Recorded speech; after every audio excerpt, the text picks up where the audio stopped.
going, bug-sized friend? Don't you want to know what it's like to fight more of the deadliest spiders in the world? Oh no, not again. Well, let's find out. Challenger 1. Tarantulas. The Goliath bird-eating spider is the largest species of tarantula, and it spans up to 12 inches long. Now you, yes, you watching this video, open your palm and look at it. This spider is significantly bigger than what you're looking at. Just our fuzzy little friend.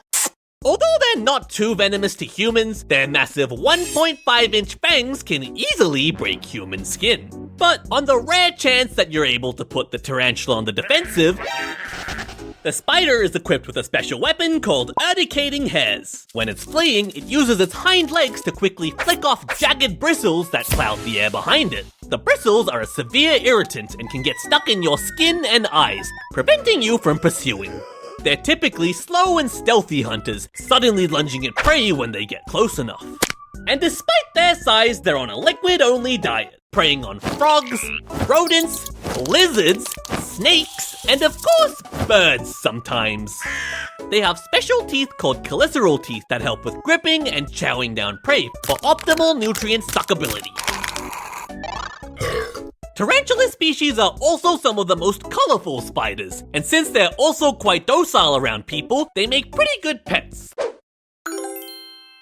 While we're talking about giant cuddly spiders, there's another important spider I should cover, the giant huntsman spider. It has legs that also span to about 12 inches. They hunt by chasing prey down using their speed. They're pretty harmless to humans though, they just want to be friends. You know, I'm actually terrified of spiders. I remember this one time during school camp. I was kinda muddy after a mud run, so I go into this crusty cabin to shower, and in a crack in the door frame, at eye level, is the biggest huntsman spider I have ever seen in my life. It was one of these guys, and he was as big as my head, and he was looking at me and wiggling his little mouth bits. I was naked, vulnerable. And I was like, nope. So I wet my hair in the sink to make it look like I showered, and then spent the rest of the day covered in mud. So I kinda feel bad for putting you through all this. Not really. But they asked for it, so blame them. Challenger 2. Jumping spiders. Jumping spiders are the most horrifying, bloodthirsty creatures in existence. Most species span up to a terrifying 0.6 inches. Their two large middle eyes have exceptionally sharp vision, able to accurately judge depth. And as soon as they've locked onto you, they're ready to pounce. Spiders have an open circulatory system, so their blood kinda just floats around, unlike humans. And by squishing muscles in their bodies, they can increase blood pressure in their legs, which launches them into the air, allowing them to jump over 20 times their own body length. But what if they miss their target? Okay, I'm kidding, she's not dead. Before jumping, they make sure to secure a silk dragline behind them. Kinda like a bungee cord. It allows them to take big risks because they can always reel themselves back. But once they've got you, they liquefy you with venom and digestive enzymes, and then slap up that nutrient soup. If you're ever around one, take a close look because sometimes they'll actually track you with their cute little beady eyes. Challenger 3. Orb weavers. Orb weavers are most commonly known for their iconic wheel-shaped webs, and the largest one is the giant golden orb weaver, spanning up to 6 inches long. They get their name from the golden silk they produce, and the webs they make act like giant nets for flying insects that are dumb enough to fall into it. The spider sits right in the middle of the web, and as soon as prey lands, it uses its keen vibration senses to locate it, and immediately runs over to deliver a venomous bite. But that's only one species, and there's so many more to talk about. So, Orb Weaver Spider Speed Round.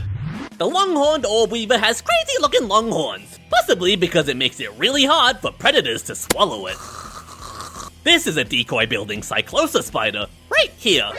The rest is a decoy built using debris, to trick predators into picking the wrong thing instead. There's an orb weaver called the alien butt spider. Yeah, that's its butt, not its face.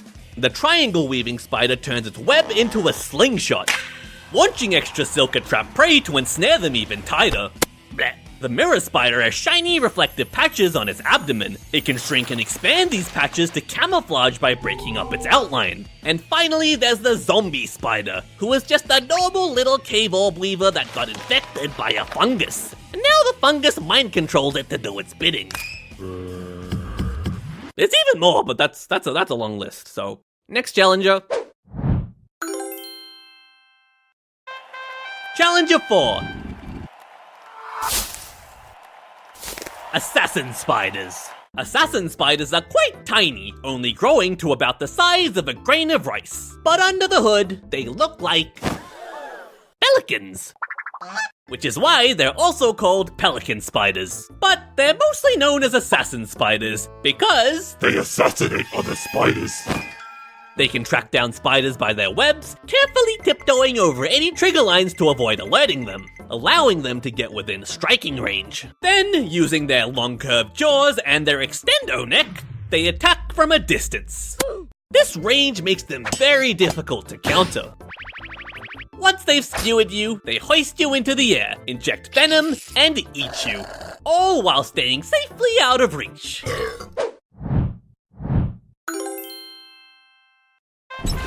Challenger 5.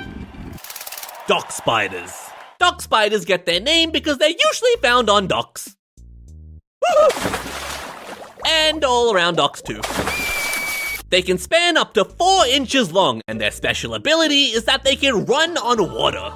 They can do this thanks to surface tension, which makes the surface act like an elastic sheet if you're light enough. Their weight is also spread evenly across 8 legs, each covered in water-repelling hairs that keep them from sinking. Hey, I have hairy legs. Can I do that? Nope, you're too fat. Dock spiders don't use webs to hunt. Instead, they kinda use the water surface as a web. They sit on the surface and listen for vibrations. And as soon as they detect movement, they bolt. They're big enough to catch small fish too, and despite how scary they look, they're not dangerous to humans, and just want to keep you company while you're fishing.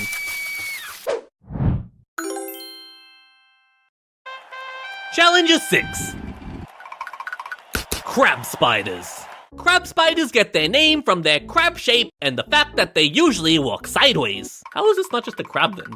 They're quite small, growing up to 1 inch long, and they mainly prey on pollinators, so they love hunting near flowers. So you're attracted to the sweet scent of nectar. The species you're facing is the goldenrod crab spider. But where is it? It has the special ability to change colors between yellow and white to camouflage with the flowers, but the process can take several days. These changes are triggered based on visual cues, which scientists found out when they blacked out the spider's eyes and it couldn't change color anymore. They have a pretty low success rate at hunting though, because they're usually trying to catch flying prey with their bare spider hands. But with no wings, you're an easy meal. There are so many unique crab spider species and abilities. There are bird poop crab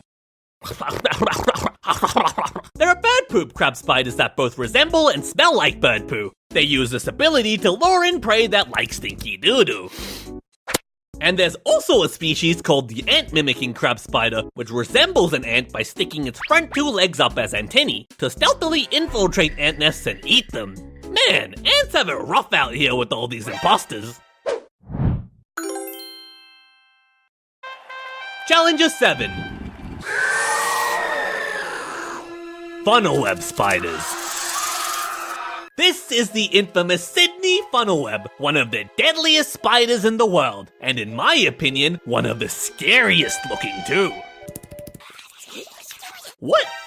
They discovered a new species that's deadlier than this guy? Here, hold this. Introducing the Newcastle Big Boy. Spanning up to 4 inches long, this guy has even longer fangs and larger venom glands than the Sydney funnel web. Well, isn't that great news for you? Most spiders try to run away when you bother them. But funnel webs stand their ground by rearing up and displaying their fangs, which are strong enough to punch right through your fingernail. Using venom is quite expensive for spiders, and most use it sparingly, but when a funnel web bites, It's been known to empty its entire venom tank into you. Sometimes they even stay latched on, biting you repeatedly just to make sure. In the worst case, even a non-bug-sized human could die from a bite within 3 hours. But an anti-venom was created in 1981, and ever since there have been no recorded deaths. This one's unrecorded. Interestingly, their venom is not very effective against other mammals like rabbits. Or even dogs. Aww, there's a little guy tickling me again. Challenger 8. Daddy Longlegs. Look at these wiggly boys. The daddy longlegs, also known as the cellar spider, is a very common spider you can find in your home. Like you've probably got one watching you right now. They can span up to 4 inches long, but it's like 99% legs and 1% little bean body. They hunt by invading other spider webs and stealing prey, or sometimes they just steal the spider instead. They're super good at this because they're able to keep their distance with their long legs while wrapping their victims in silk. Like, how do you even hit that? And even if you manage to get one of its legs, it's able to quickly detach it and get away. They also have this really funny mechanic where they start crazily vibrating in their webs when disturbed. This could be to make them appear bigger and more threatening, or to make their position more confusing to predators. Challenger 9. Ant-slaying spiders. The Australian ant-slaying spider has one of the coolest hunting abilities of all spiders. When you face off against him, he doesn't look too tough, but then the next second he's gone! And he's cartwheeling right over you, and in midair, he attaches a piece of silk to your back, landing gracefully behind you. And then he continues to twirl around you, wrapping you in silk before you can do anything. And what's even crazier is that in the wild, all of this happens vertically, on the side of a tree. Once the spider's done, it's pretty much a wrap for you. He bites you and sucks out that nutrient soup. Challenger 10. Brown recluses. The brown recluse is most famous for its flesh-melting, necrotic venom. But despite being one of the 4 deadly spider horsemen of the apocalypse, it's probably the most misunderstood spider. They get their name because they literally don't want to get in your way. The spider's first instinct is to run away. When cornered, they use these quick horizontal movements to avoid being touched. Or sometimes they even play dead. They really just want to be left alone. If you keep bothering them after all that, well, you were asking for it. The venom of the brown recluse contains a special toxin called sphingomyelinase D, which damages the membranes of cells it comes in contact with, killing the tissue in a process called necrosis. And it looks like he got you pretty good there. Challenger 11.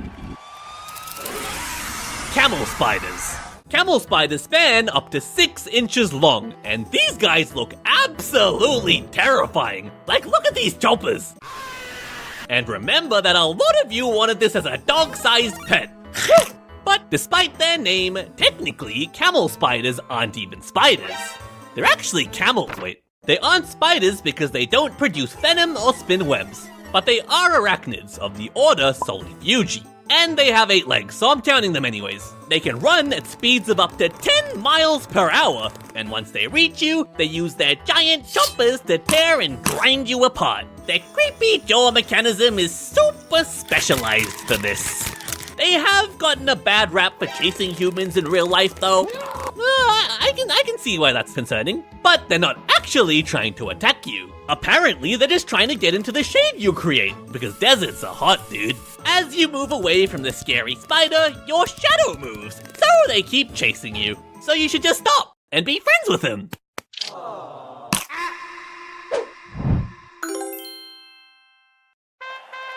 Challenger 12. Six-eyed sand spiders. The six-eyed sand spider has 6 eyes. Bet you didn't see that coming. They can span up to 4 inches long, and they have quite a unique hunting strategy. They dig a small pocket in the ground and bury themselves in the sand to camouflage. It's actually quite cute. Well, if you ignore the fact that it's waiting to ambush you.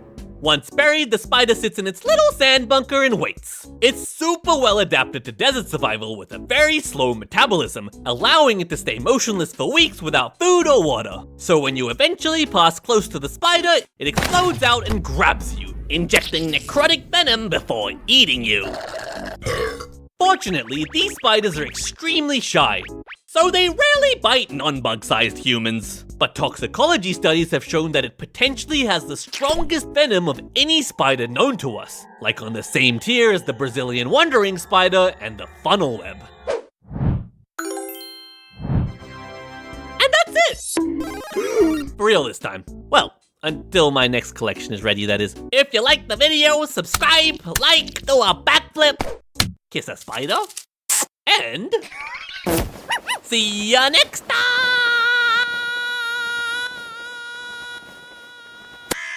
Would you trust your life in the 4 opposable thumbs of a baboon? Well, if you were aboard a train bound for Cape Town in the 1880s, there's a good chance that was exactly what you were doing. Meet Jack the Signal Man. A baboon responsible for preventing trains from crashing into each other. But who gave him this important job in the first place? Well, it all started with a man named James Jumper Wide. He was a signalman who was famous for jumping between rail cars, until he fell and lost both of his legs. Although he built himself some pegs for legs and a makeshift wheelchair, Jumper thought his career as a signalman was over. Until he stumbled across Jack the Baboon, who had been trained to push an ox cart. After much begging and pleading with the owner, he bought Jack the Baboon and took him home. Jack turned out to be an alcoholic, and refused to do anything unless he was given a few drops of booze. And so, with enough encouragement, Jumper was able to train him to push his wheelchair to work. Don't drink and drive, kids. Jack would watch Jumper hard at work at the levers every single day. Approaching trains would blow a certain number of whistles, which corresponded to the track they wanted to be transferred to. And Jumper would hobble around with great difficulty and set the right levers for the train. And just by observing, Jack was able to learn and memorize these sequences. It didn't take long till Jumper let him try flipping the levers himself, and soon, Jumper had given the monkey full control. But it didn't take long for railway authorities to receive a complaint from a passenger, and after confirming the ridiculousness for themselves, they fired the pair on the spot. Jumper pleaded with authorities to let Jack prove his abilities, and after harassing them for days, they eventually agreed to give him a chance. And Jack's performance left them speechless. In fact, Jack had performed so well that they made him an official employee of the railway, with a salary of 20 cents a day and a half a bottle of beer weekly. I don't know what Jack needed the money for, but he definitely made good use of that alcohol. And after being employed for 9 years in the railway, Jack never made a single mistake, performing his job even better than a human could. He eventually died of tuberculosis in 1890, and his skull resides in Albany Museum to this day. Oh, but memorizing a bunch of lever positions is easy. Well, why don't we play a memory game then? I'm gonna show you 5 random numbers between 1 and 9, and I'll hide them after a short amount of time, and you need to recall their positions in ascending order. We'll start easy. Ready, set, go. Okay, so get your answers ready now. If it was 2, 3, 6, 8, and 9, then good job. I think most of you got that. Now, let's ramp up the difficulty. Ready, set, go. Yeah, I'm gonna guess none of you got that one. But guess what? Ayumu the chimpanzee did. Ayumu is a part of the eye research project in Kyoto University, and he's really good at this memory test. I mean, look at that speed. Look at that technique. The project was actually started to research Ayumu's mum, Chimpanzee Eye, the first chimp in the world able to represent numbers with Arabic numerals, and she even liked to paint for fun. So naturally, big brain mum, birds big brain son. Ayumu answered the memory test correctly with an accuracy of 79% on average, maintaining his accuracy even with shorter test times. This was compared to human subjects on the same test, and, well, this is what their graph looked like. These results made it seem like young chimpanzees have a much better working memory than humans, but some scientists disagreed with this, saying, You will have more practice time. so in another experiment, the humans were given more time to practice the task first, and after 2,500 trials, they were just able to match a Yumu's accuracy levels. I expected a bit more out of the humans, to be honest. Shouldn't they be way better with numbers than a chimpanzee? Well, speaking of numbers, Clever Hans was a horse from Berlin in the 1900s, who seemingly had the ability to do quick math. His owner would ask him a question, and Clever Hans would answer by tapping his hoof the correct number of times. Seems a bit sus, and the German Board of Education thought so too, because they conducted an official scientific investigation into Hans's abilities. A man named Oscar Funks designed the experiment, and hypothesized that Hans's owner was sneakily sending him signals. So he made a random stranger ask the questions instead. But Hans was still able to nail the answers. Perplexed? Funks then used blinders on Hans so he couldn't see the questioner, and his ability to answer the questions plummeted. In some cases, he would even keep tapping his hoof on the ground indefinitely. But why couldn't he answer correctly when he couldn't see the questioner? Funks had an idea. He asked Hans a question that he himself didn't know the answer to, and amazingly, Hans proceeded to do this again. The conclusion Funks came to was that Hans was able to pick up on subtle, involuntary gestures from the questioner when his answer reached the right number. He was so good at detecting these minute postural changes that the questioners themselves were totally unaware that they were doing them. So Hans may not have been a big brain maths genius, but he was a genius at reading people's body language. Something humans themselves are notoriously bad at. Could you imagine Hans as a detective, though? I don't know. I swear. This whole occurrence coined the term the Clever Hans effect, where an animal predicts what someone wants them to do without actually understanding their own actions. For this reason, it's important to conduct animal experiments in a double-blind fashion, where nobody knows what the expected results are. Oh, hey Alex. In 1977, animal psychologist Dr. Irene Pepperberg bought an African grey parrot from a pet store. She named him Alex, short for Avian Learning Experiment. And over the next 30 years, she proceeded to make him the smartest animal in the world. Alex had a spoken vocabulary of over 100 words, but instead of just imitating words, he seemed to have an understanding of what they actually meant. He could label objects correctly based on their shape, size, color, or material, and even created his own words, like when he was shown an apple for the first time and called it a banary, combining two words he had already learnt, banana and cherry. Ooh, look at the smart bird brain. Alex also showed genuine anger or surprise when the researchers tried to trick him during tests. If Alex asked for a banana and they gave him a nut instead, he would throw it back. Foolish human. He also got frustrated with his fellow research buddies when they answered wrong. How many blocks are there? 4? The freakiest part was when he looked in the mirror one day and asked, What color? This was the first instance in history of an animal subject asking a question. That too, an existential one. Why are we still here? Just to suffer? There's plenty of past examples of animals communicating with humans using sign language and whatnot, but not a single one has asked a question. It's always been, Give food, give drink, leave me human. and Give food. the cutest thing was that every night before Dr. Pepperberg locked the lab up, Alex would say, You be good. I love you. See you tomorrow. and those would be his last words before unexpectedly passing away one night at the age of 31. So far, all of these smart animals have been in some form of captivity, but what about a big brain animal in the wild? In the late 1800s, ships had great difficulty navigating a treacherous stretch of water called Cook Strait. It was notorious for wrecking ships, and sailors were terrified of passing through. One day, as a ship named the Brindle approached, the crew saw a Risso's dolphin bobbing happily in front of them. And of course, as humans always do, they proceeded to try and kill him.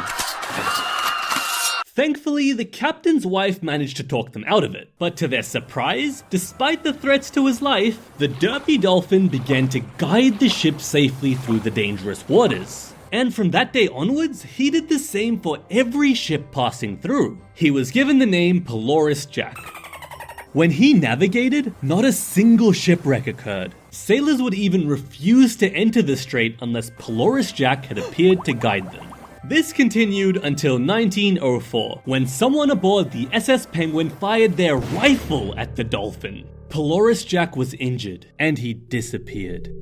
The people were devastated, and a law was passed under the Sea Fisheries Act, protecting him from any other attacks on his life. I wouldn't be surprised if he decided to never help out a human again, but on one fateful day, Polaris Jack reappeared. Hey guys. He was a kind-hearted, forgiving creature, ready to help out humans in need again. Except for the SS Penguin, which ended up shipwrecked in the same waters in 1905. And after being a companion to sailors for over 24 years, Polaris Jack was last seen in April of 1912. There were various speculations about his disappearance, but I'd like to think that he found a nice place to retire in after a long, fulfilling life. He seemed like a pretty cool dude and is fondly remembered as a hero to many New Zealanders. It's really amazing how all these animals were so smart, and it's also amazing how I am a dumb doggo. See you next time.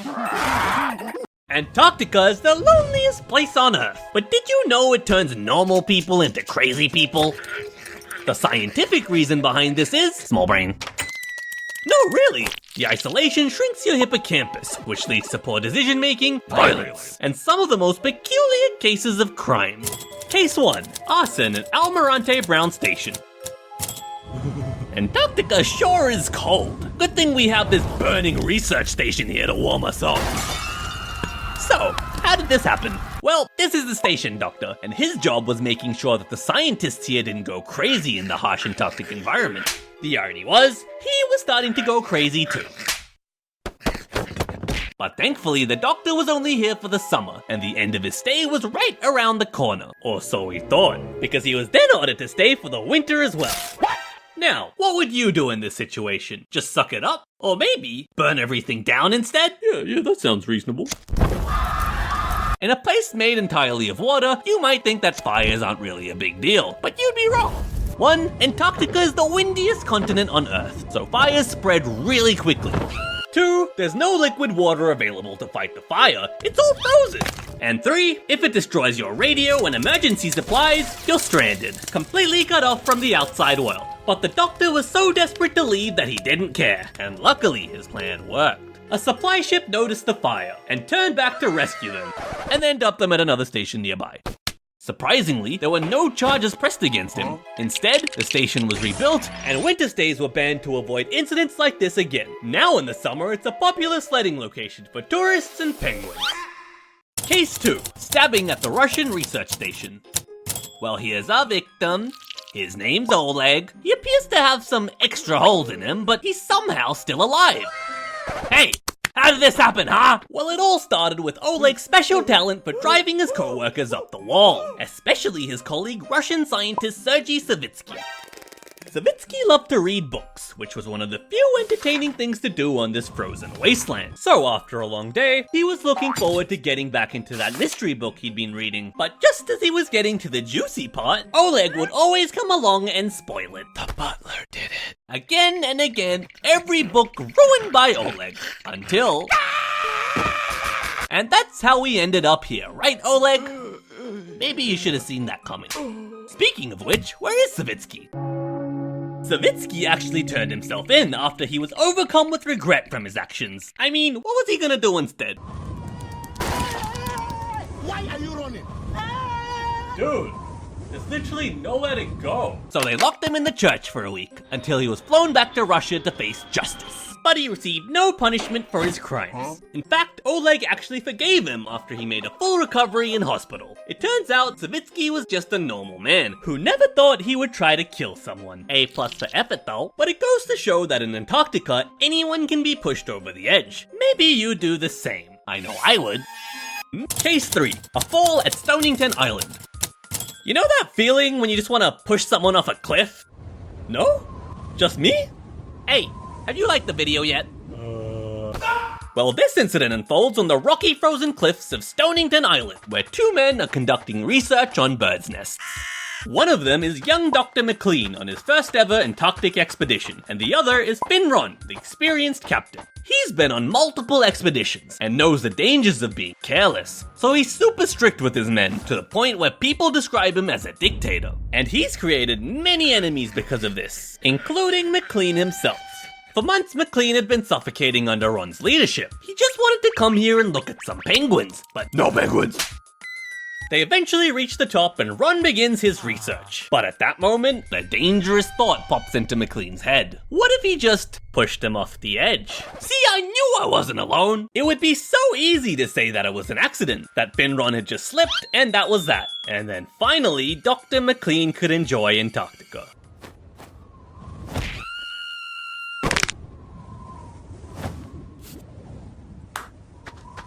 In the end, McLean's humanity won, and the two men returned from their task safely. Finron went on to leave a lasting legacy with all his expeditions, and McLean went back to a normal private doctor life in Alaska, later admitting that he'd never come so close to killing someone in his life. Case 4. Assault at McMurdo Station.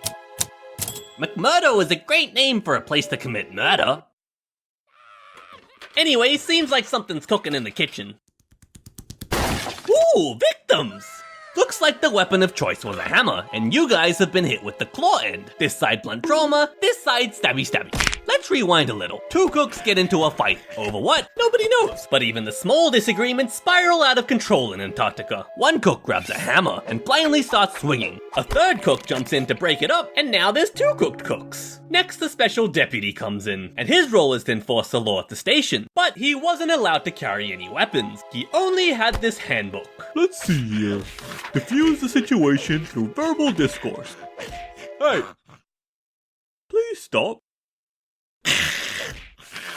Well, I guess that's my job done.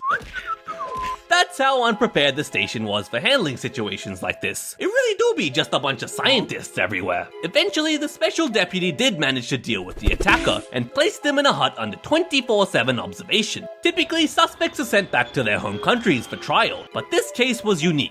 It was the first time that federal law enforcement was sent to Antarctica instead. They looked over the evidence and arrested the perpetrator. He was taken to Hawaii where he faced 4 counts of assault, but just like everyone else, he was pronounced not guilty due to the stressful conditions in Antarctica. Thankfully, the 2 victims fully recovered, and learning from that experience, the US Antarctic program upgraded their playbook. Case 5. Corruption at King Sejong Station. In October of 2009, it was reported that an attack had occurred at King Sejong Station, but there were conflicting reports as to what actually happened. This is the head chef, the alleged victim. He says that he was violently assaulted by the general manager. This is the station leader. He says that the assault never actually happened, and it was all just verbal threats. Even the doctor who tended to the head chef says the injuries were just minor. So who's telling the truth? Well, let's see what the others think about the head chef. He sucks. His food stinks. Get him out of here. I like him. I mean, I'd like him to die. Yeah. And what do you think about our suspected attacker? I respect him. He's my big bro. He's always looking out for us. He's the best. The greatest. I hate him. I mean, I hate how nice he is. Yeah, I see. I think I need more evidence, though. Where's the CCTV footage? Whoops, I deleted all of it. My bad. Hey, what are you doing over there? You took a recording of the CCTV footage yourself? Alright, let's have a look.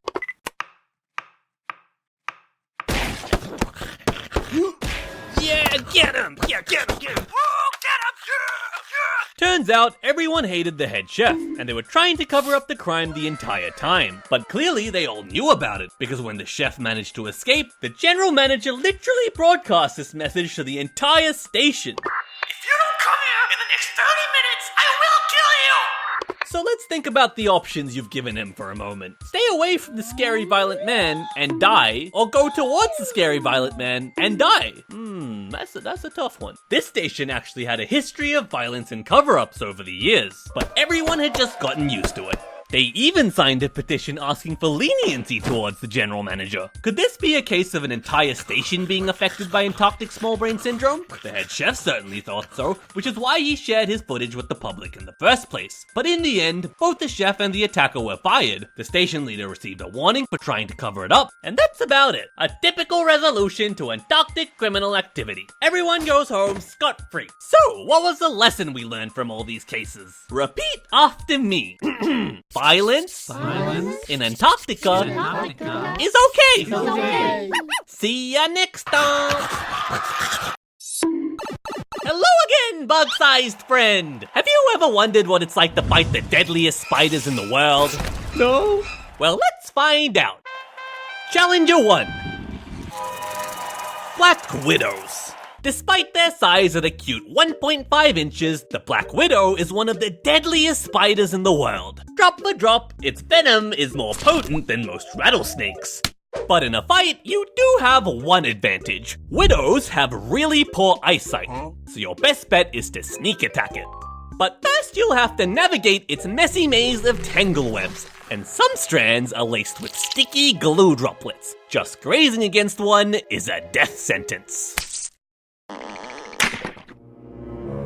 But what looks like a random mess of silk to us is actually an intricate network. And disturbing a strand in this network sends vibrations back down to where the widow rests, alerting her to your presence. It's kinda like those laser tripwire rooms you see in spy movies. You could try cutting yourself out, but widow silk is tougher than Kevlar. And more wriggling means you get more tangled, which creates even more vibrations. And as soon as she senses you, she bolts towards you. She bites using her fangs, injecting venom straight into your veins, and it paralyzes you instantly. Most spiders feed in a similar way, first squirting digestive enzymes to liquefy your internal tissues, and then slurping up that sweet, sweet nutrient soup, leaving behind a shriveled husk. Just like how she cannibalized her husband! Thankfully, Black Widow bites are rarely fatal for most non-bug-sized humans, but you might end up with symptoms like muscle pain and cramps. Some other spiders on this list aren't so nice though. Into the collection you go! Challenger 2. Trapdoor spiders. Trapdoor spiders are devious hunters that can span up to 3 inches long. And as their name suggests, they create trapdoors using silk, soil, and leaves. And they're so well constructed that they camouflage perfectly with the ground. The trapdoors are rigged with silk tripwire, so as soon as you bump into one, the spider bursts out, grabs you, and pulls you inside in a blink. It's adapted to be super efficient at this, with strong spiny front legs to grapple prey and powerful fangs for piercing and crushing. And in case you try to resist, some trapdoor species even have armored carapaces for additional defense. In my opinion, it's a high-risk, high-reward hunting strategy though. Like, what if a predator triggers the tripwire instead? There's another species called the ravine trapdoor spider, and it kinda looks like the devs forgot to hit extrude on its butt. But the flat butt actually makes a tough shield. Kinda looks like an Oreo. So in the off chance that you manage to dodge the spider's first attack, it can retreat and plug its burrow with its shield butt. Before we fight the 7 other unique spiders on this list, let's go through some spider lore first. What makes a spider a spider? Is it the 8 legs? Well, this dude has 8 legs. Oh, who's a good spider? Well, not you.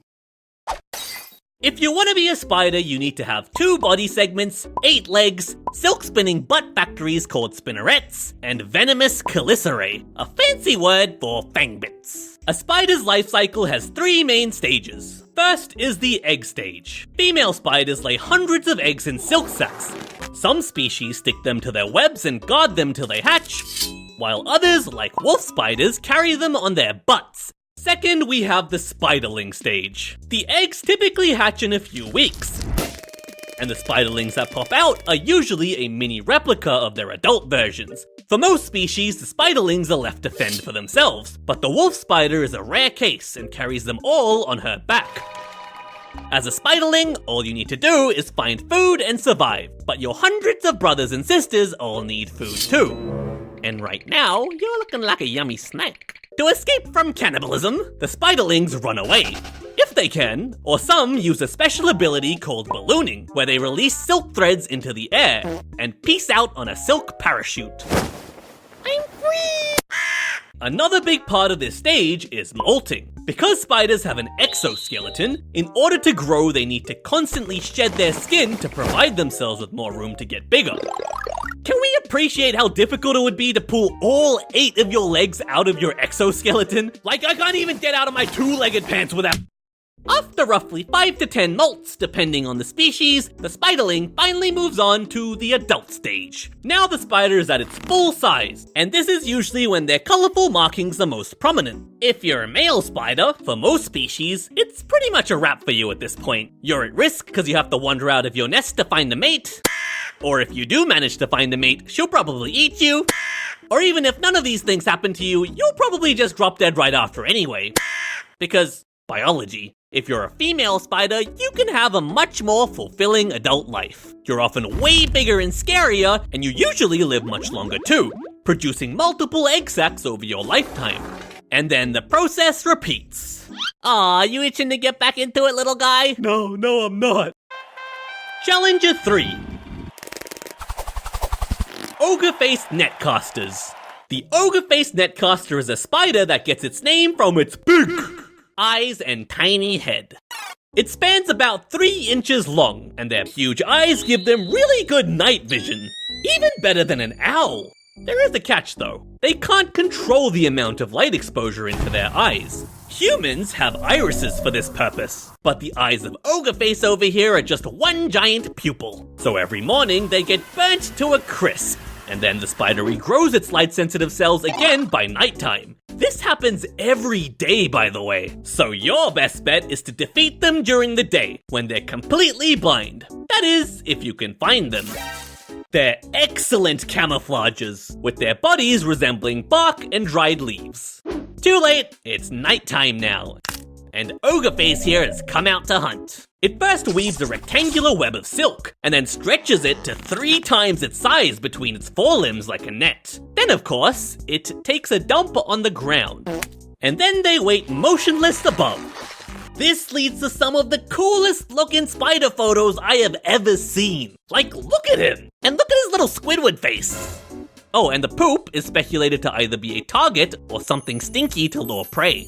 As soon as you sniff that delicious poo and get close, it strikes, lunging down and dropping its web net, ensnaring you immediately. It wraps you up a bit more just to make sure you're nice and comfy, and then it digs in.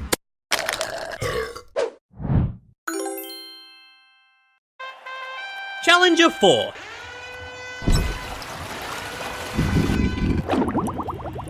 Diving bell spiders.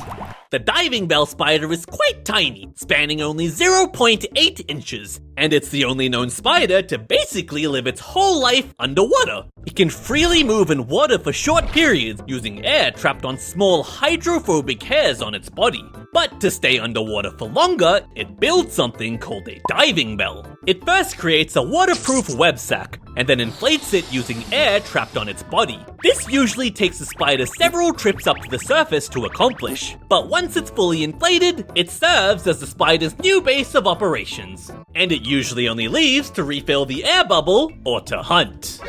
Its diet consists of aquatic bugs, tiny crustaceans, and sometimes even small fish. And it hunts by detecting the vibrations of prey in the water. Blech. But it can't really eat you in the water because the digestive enzymes it squirts out would just get diluted. So instead, it drags you back to its little spider bubble where it can chow you down in peace. Challenger 5. Giant Antarctic Sea Spiders. The giant Antarctic sea spider lives underwater along the coasts of Antarctica, and they can grow up to 30 inches long! That's like the size of a small dog! I don't know how I feel about this anymore. It's not exactly known why they get so big, but there's a couple of theories. One is that Antarctic water is very oxygen rich, and the extra availability helps them grow better. Also, bigger bodies can store more energy in food-scarce environments and can also deal with the crushing pressure of the ocean better. But despite having spider in their name, they're not spiders.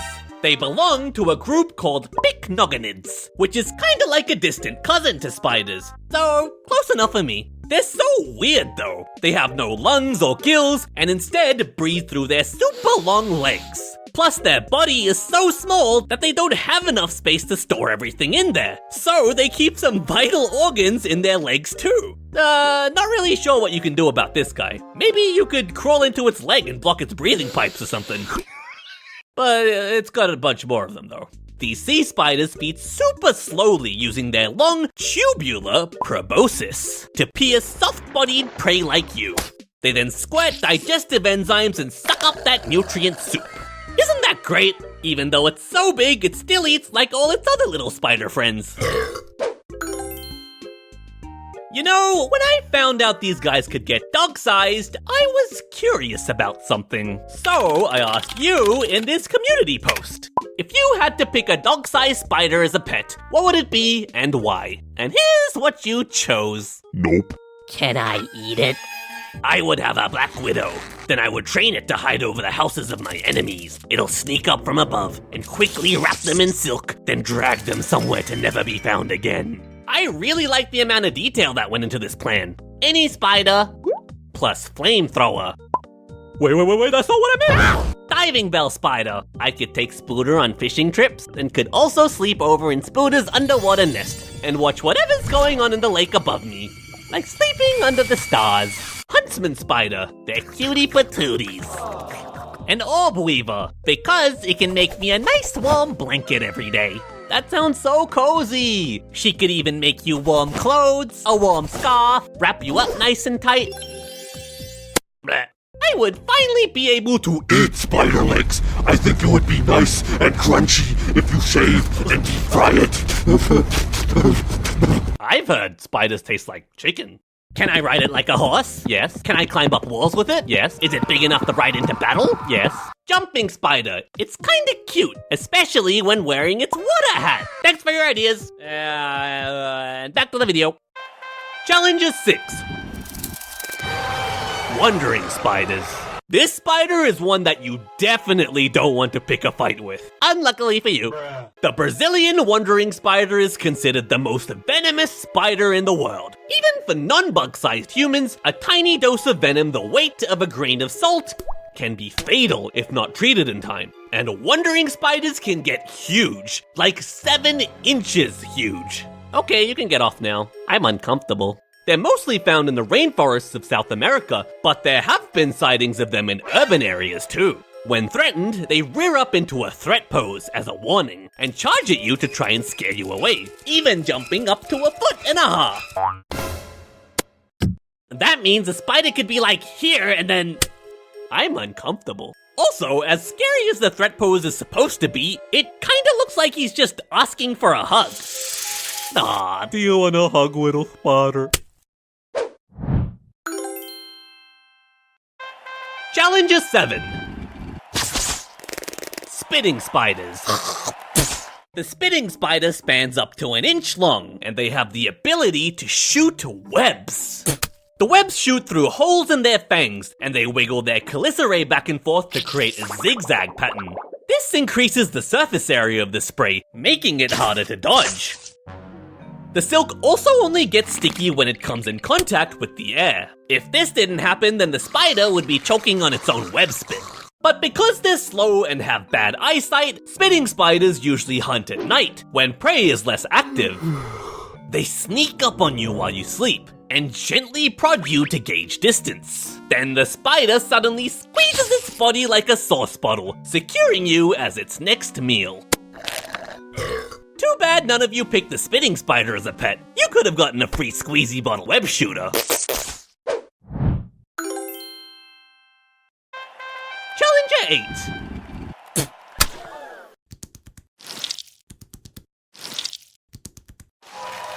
Bolus spiders. The bolus spider is a tiny orb-weaving spider, spanning under an inch long, and they have one of the most unique hunting strategies, specializing in hunting moths. No.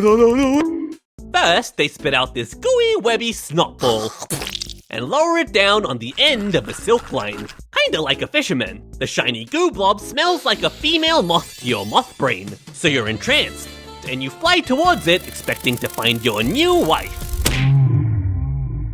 But instead, the spider smacks you in the face with sticky spider spit and catches you on its line. Then all the bolus spider needs to do is reel you into a venom-filled bite. Challenger 9. Purse-webbed spiders. Purse-webbed spiders are dark, chunky, and have super long fangs that are way too big in relation to their bodies. They're often mistaken for tarantulas, although they only grow up to 2 inches long. But you'll get to meet these guys soon. Purse-webbed spiders build a unique web in the shape of a tube, usually up against a tree so that it's camouflaged. The spider chills in the tube for its whole life, usually never ever coming out. When a bug-sized brain like yours sees the tube, it gets curious. Are there cookies at the top? Cookie. Before you notice your mistake, Hey, where's the cookie? the spider lunges to your position from the inside of the tube, and using its ginormous fangs, it pierces through the silk wall and straight into your guts. You're probably dead already, but you get a dose of venom as well, just to be sure. And then carefully, the spider cuts a small opening in the tube and pulls your corpse inside, sealing it again before it begins feeding.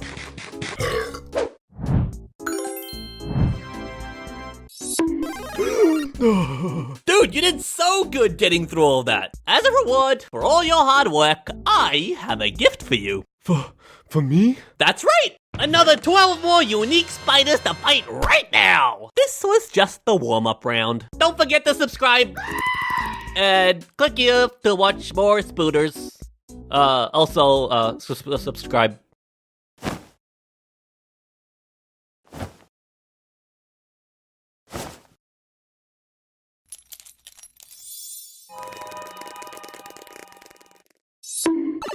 Hello, bug-sized man. Have you ever wondered what it's like to be eaten by a carnivorous plant? No. Well, let's find out. Number 5, pitcher plants. Let me out! Let me out! The pitcher plant gets its name from its pitcher-shaped leaves, and it uses these as deadly traps. Picture this. First, your insect brain is lured in by the sweet scent of nectar. And once you reach the top, you start slurping to your heart's content. But what you don't realize is the surface you're standing on has a waxy coating, making it extremely slippery. You take one step too close to the edge, and you've fallen into the pitcher plant's digestive fluids. The walls are covered in wax too, making it impossible to climb out, and you slowly realize that there's no escape. As your arms grow tired, you begin to drown, and the plant starts digesting you alive. Why must you do this, pitcher plant? Well, that's a great question. Pitcher plants and most other carnivorous plant species live in environments that provide insufficient nutrients, so they've adapted to get the essentials like nitrogen, phosphorus, and magnesium from your flesh instead. No, please. Their diet mostly consists of bugs, but some pitchers are large enough to eat frogs and rats too. Subscribe, dude. They come in so many different shapes and sizes, like this one. Remind you of something? Yep, that's a toilet. The lid secretes an abundance of nectar that attracts small mammals like the tree shrew. And while it eats the nectar, the toilet bowl catches any post-lunch dumps. That's right, this pitcher plant eats poop. A wholesome symbiotic relationship. My favorite pitcher plant species has got to be the cobra lily, and this is how it would eat you. You're lured in by the scent of nectar again, this time coming from a leaf shaped like the forked tongue of a cobra. The concentration of nectar increases as you move further up, the plant's sneaky invitation to get you to climb inside, and eventually you end up inside a beautiful dome with light pouring in through many holes. Having had your fill of nectar, you decide to leave, and there's so many exits to choose from. How convenient. But it's not an exit, it's a window. You try another one. Strange. Oh well, you'll just leave the way you came in. But wait, which one was the entrance? Confusion sets in as all the exits you see turn out to be fakes. You don't notice, but this whole time you've been moving deeper and deeper inside the plant. Until... Now, unlike other pitcher plants, the cobra lily doesn't digest you with enzymes. Instead, gross midge larvae and bacteria start eating you alive, breaking you down into nutrient soup for the cobra lily to slurp up. Now, if you don't want to be eaten by my pet plant, you should boop the like button. It really helps me out a lot. Pitcher plants are just the first on this list, and there's 4 more leafy assassins to go. Number 4, bladderwort. Bladderworts grow in freshwater and wet soil environments, and on the surface they have cute little flowers. But underneath is where the cold-blooded murder happens. One nice sunny day you're swimming along living your best life, and then in the blink of an eye, you're suffocating in total darkness. You've been caught in the bladderwort's trap. Attached to the plant's underwater stems are these structures called bladders, but instead of holding pee, they act as trapdoors. Oh, come on, dude. First, water is expelled, creating negative pressure inside, and the trap is set. When you came swimming along, you brushed past one of the bladder's trigger hairs, breaking the trapdoor seal.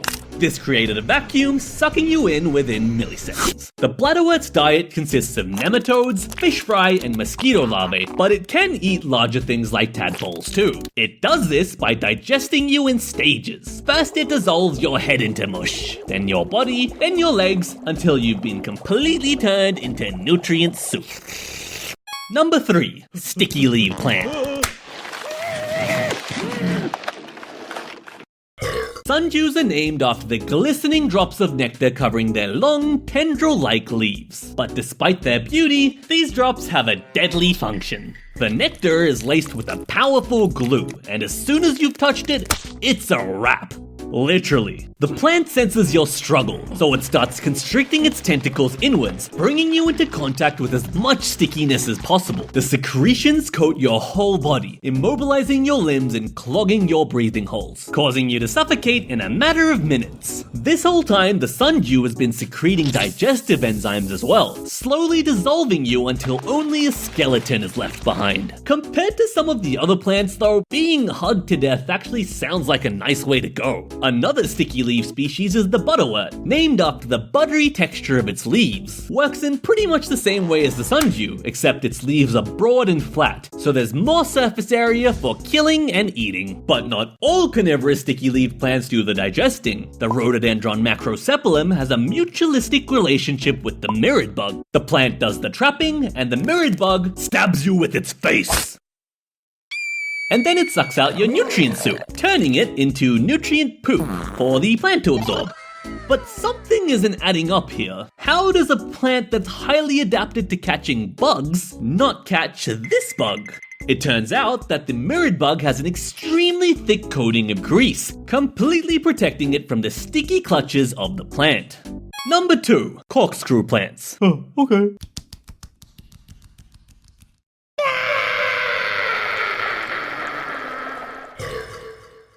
So one day you're rolling around in the dirt when you stumble upon a tunnel. Where does it go? Is there treasure at the end?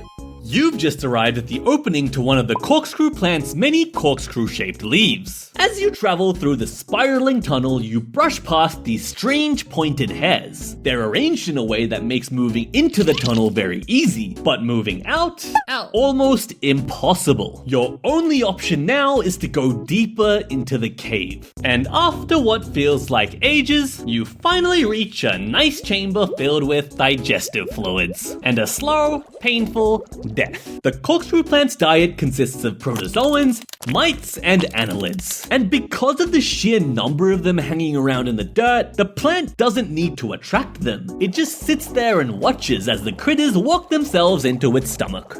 Number 1. Snap traps. I bet you've all been waiting for this one. When you think of a carnivorous plant, the first thing that springs to your mind is the Venus flytrap. But contrary to their name, these plants don't actually eat that many flies. Their diet consists of roughly 1/3 ants, 1/3 spiders, and 1/3 miscellaneous critters. Only 5% are flying insects. 4 adaptations make the Venus flytrap an effective killer. First, the leaves' bright red color and sweet nectar smell tricks you into thinking you spotted a delicious fruit. Second are these tiny sensory hairs all over its leaves. Nothing happens if you only touch a hair once, but if you touch it twice... As each trap can only operate 7-ish times before dying, this adaptation prevents wasting a snap on something like a raindrop or a fallen leaf. Third, each trap has these long lashes, which look like menacing teeth. Venus flytraps are quite picky with their food, as starting the digestive process takes a lot of energy, so smaller, unworthy prey can escape through the gaps in the lashes. I'm free. But bigger prey like you are trapped inside. Fourth, to make doubly sure that it's caught a big juicy meal, the plant waits until the sensory hairs are repeatedly triggered while closed, before it finally gets ready for dinner time. The trap clamps down even tighter, interlocking its lashes and forming an airtight seal. You slowly die of suffocation, and the plant secretes digestive enzymes, dissolving you over the course of a few days. When it finally opens up, all that's left of you is a skeleton. So many exciting ways to be eaten. Now watch this one next. Or else. See ya next time! Did you know that this is the biggest object humans have ever sent into space? It may not look like it, but this is actually a 20-kilometer long piece of wire. That's as tall as the Empire State Building. Well, 45 of them. But what's he doing there? It must be the universe's longest string telephone. Hello? Prepare for invasion, Earth. Well, that's not good. To actually understand what it's for, we need to look at Faraday's law of induction. If I move this loop of wire through this magnetic field, a small current is produced. You can increase the power generated by using more wire and moving it faster. In fact, stick a propeller on the end and now you have yourself a wind turbine. This concept made the big brains at NASA go, you know how, like, the Earth is, like, basically a giant magnet? Yeah, bro, totally. What if we use, like, a super long wire, bro? Huh? So $400 million later, this is the plan they came up with. Earth has big magnetic field, so we send spaceship with big wire. But Earth magnetic field very weak, so we send even bigger wire. Then we move spaceship super fast to generate power. Then we rule the galaxy. The system was called the TSS-1, or Tethered Satellite System. 1. It had a base satellite, a sub-satellite, and a 20-kilometer long conductive tether connecting them both, acting as the wire. Now, you may have noticed something wrong here. In our original example, we used a loop of wire because electricity needs a closed loop to flow, and this tether is not a loop. But electricity is really just the flow of electrons, and turns out there's a layer of the Earth's atmosphere called the ionosphere, which has a bunch of free electrons just floating around. So, using a fancy electron collector and emitter, NASA designed a system to create electron flow using the ionosphere, completing the loop. In 1992, TSS-1 was launched aboard Space Shuttle Atlantis. It successfully reached the ionosphere, and it was finally time to unfurl the 20-kilometer long tether. Houston, we have a problem. This screw isn't gonna cut it. Okay, swap him out then.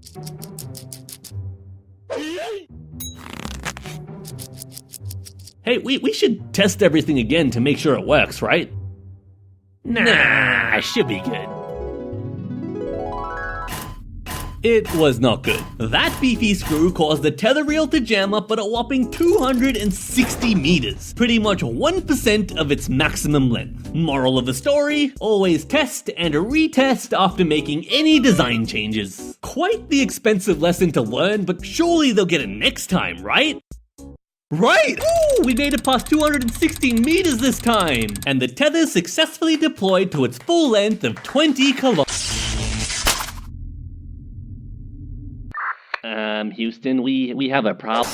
It was so close, but when the tether reached 19.7 kilometers, a small defect in the insulation near the bottom led to a large arc that melted it. And that's how we ended up here, a giant space noodle floating in the sky. It was sighted all over the world, like in Australia, in Hawaii, in southern USA. And a few weeks later, it re-entered the atmosphere, cooking the space noodle once and for all. But the big question is, did the experiment work though? Well, NASA managed to collect some data, and the tether generated almost 3.5 kilowatts of electrical power, enough to run 3 toasters at once. Okay, that doesn't seem like much, but for context, most small satellites only need 1 toaster amount of power. But despite this, the tethered satellite system missions were abandoned, and the results weren't publicized. Well, apart from being roasted by the media. I guess it is kind of embarrassing to have your mistake plastered in the sky for the whole world to see, but I really hope they try again, because I imagine a night sky in the future where space noodles hang from every spaceship and satellite. Hashtag bring back space noodles. Please, I haven't seen the sun in years. See you next time! Hello again, bug-sized man! Have you ever wondered what it's like to fight the deadliest beetles in the world? No? Well, let's find out. Challenger 1. Rhinoceros beetles. The Hercules beetle is the longest beetle in the world, growing up to 7 inches thanks to their massive horns. First, they intimidate their rivals and predators by making a hissing noise. But there's no way that's working on you, right? Oh, I guess I was wrong. Fleeing is a great choice, though. The Hercules beetle is actually quite slow on land, as its giant horn makes it difficult to move around. But I forgot to mention he can fly. A bit clumsily, though. Now you would think that a magnificent horn like this would do a great job at the old stabby, but his horn is actually made of 2 parts, the cephalic horn and the thoracic horn. They're lined with hair and spines, and when he moves his head up, it creates a secure pinch grip. So it's actually used to grab you, hoist you into the air, and suplex you into submission. The beetle then approaches, ready for a snack after all that hard work. Here you go, boy, you did a great job. Turns out he's not carnivorous. He's just a peaceful beetle who eats fruit and sap, and occasionally beats up other beetles on the side. In front of the ladies, of course. Hercules beetles aren't the only horned beetles that exist. There's elephant beetles, Japanese rhino beetles, atlas beetles, and many, many more. Into the collection you go. Before we dive into the 10 other unique beetles on this list, let's learn some beetle lore first. Did you know that the Hercules beetle started off as a slimy grub?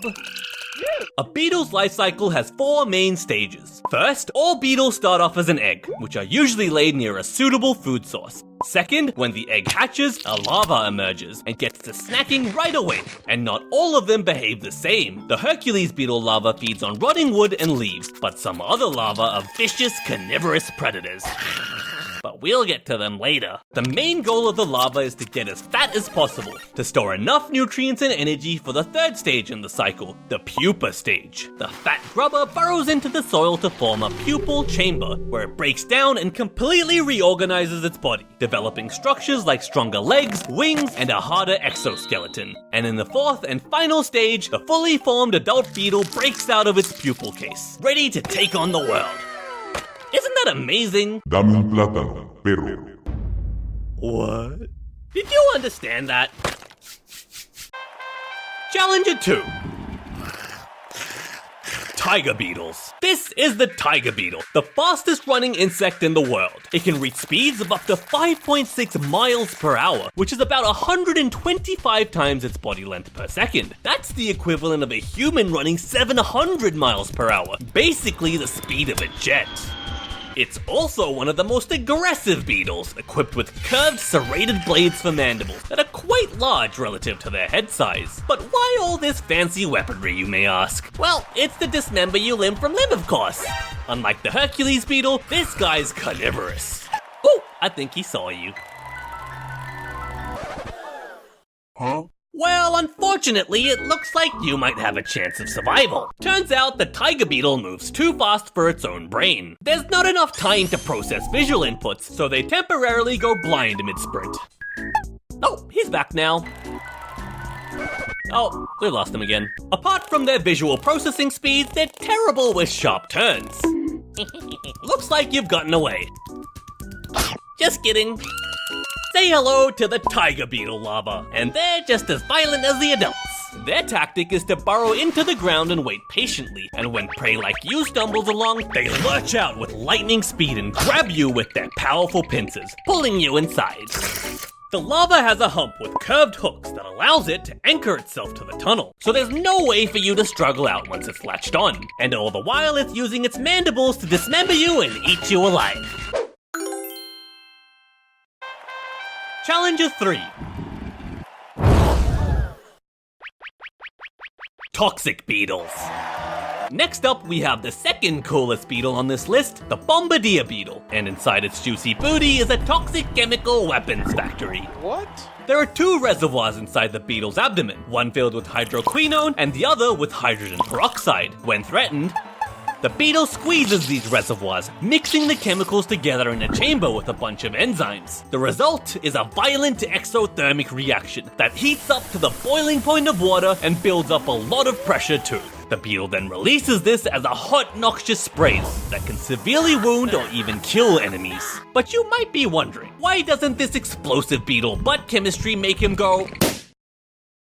Well, a one-way valve prevents the pressure from going back into the beetle, ensuring that it can only leave through one exit, the bombardier beetle's butt turret. The weapon is more like a Gatling gun than a flamethrower, as each spray is made up of a series of many rapid pulses per second. This helps the beetle avoid overheating and damaging itself, and unfortunately for you, it stores enough chemicals to repeat this pulsing spray for up to 20 times in a single fight. The beetle's butt turret also has a 270-degree range of motion, meaning it can protect itself from most angles. And if the boiling temperature wasn't unfair enough, one of the products of the reaction is benzoquinone, which is an irritant with a strong, stinky smell. So now you're in physical pain due to the burns and emotional pain because nobody wants to be around you. Challenger 4.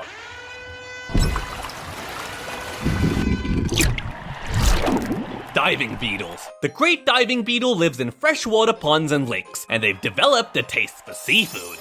Oh, come on, man! They can stay underwater for over 30 minutes using a bubble of air they've trapped under their wing covers as a scuba tank. And once it's depleted, they stick their butt out of the water to replenish it. The beetles are quite agile, thanks to their paddle-like hind legs, which are lined with long hairs to generate more thrust underwater. They use this speed to chase down prey like small fish and tadpoles. Then with their strong forelimbs and mandibles, they grab and tear them apart, all while spewing digestive juices.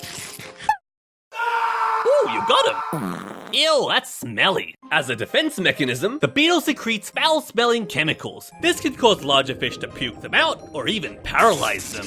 You've escaped this time. But you're not safe yet, because diving beetle larvae are even more of a menace. These guys are extremely aggressive hunters, capable of overpowering prey much larger than them, even other adult diving beetles. Once they've pierced their prey, digestive juices are injected through a tube in the mandible, and the liquefied nutrient soup is slept up. This vicious behavior grants them the very cool nickname of water tiger. Challenger 5. Indestructible beetles. This is the diabolical ironclad beetle. Yep, that's its actual name. Ironclad because it's covered in almost indestructible armor, and diabolical because the guy who named it must have stubbed his toe on one. This is diabolical! The beetle can take a crushing force of 39,000 times its own body weight. That's like you being stepped on by 500 African elephants. And yes, they can survive being run over by a car. The diabolical ironclad beetle has sacrificed flight, and instead, its wing covers are permanently fused together to form an impenetrable exoskeleton. It's made up of multiple layers of tough chitin, interlocked in a jigsaw-like pattern that allows them to flex and absorb high impacts efficiently. Ironclad beetles can also live up to 8 years, which is way longer than the typical lifespan of most beetles. They've basically dumped all of their stat points into defense and HP, the ultimate tank build. So I guess you're not winning this fight. But you're in luck, because this guy ain't winning either. Despite its evil-sounding name, the diabolical ironclad beetle is actually quite docile, and it plays dead whenever it gets threatened. Why don't we call it a draw for now? Although, it's probably playing dead right now for another reason.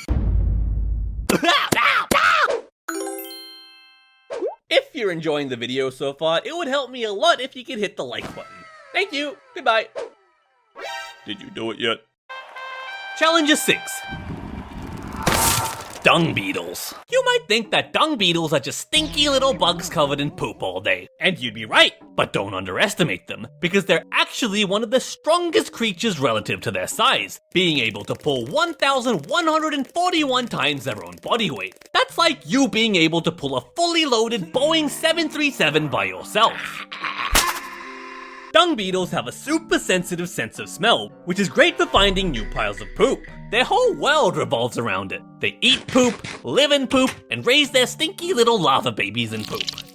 Different species show different behaviors. Rollers roll the dung ball to a safe spot to bury it. Tunnelers burrow into the dung piles and live in the tunnels underneath, and dwellers literally just live in the dung pile.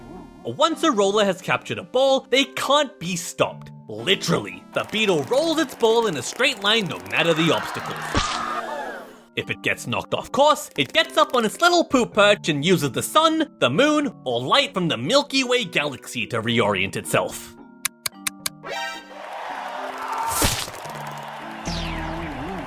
Dung beetles usually aren't very aggressive, but they get serious once you threaten to steal their poop ball. It's like a game of King of the Hill, where the beetle stands on its ball and defends it against the other attackers. Unfortunately, the dung beetle's love of poop is also their greatest weakness. Their predator, the burrowing owl, purposely collects poop from other animals and places it around their burrows as bait. This attracts them for an all-you-can-eat beetle buffet. Challenge 7.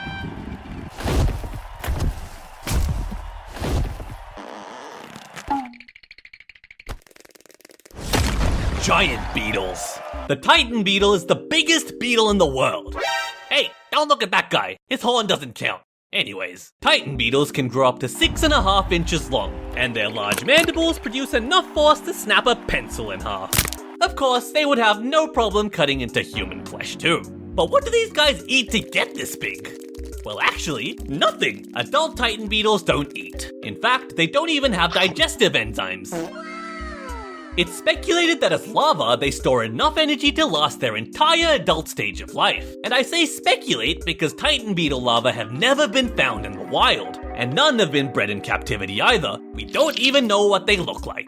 Adult Titan beetles only live for a few weeks before they burn through all their energy supplies. So to beat these guys in a fight, all you have to do is evade them until they eventually flop over and die. I won. I won!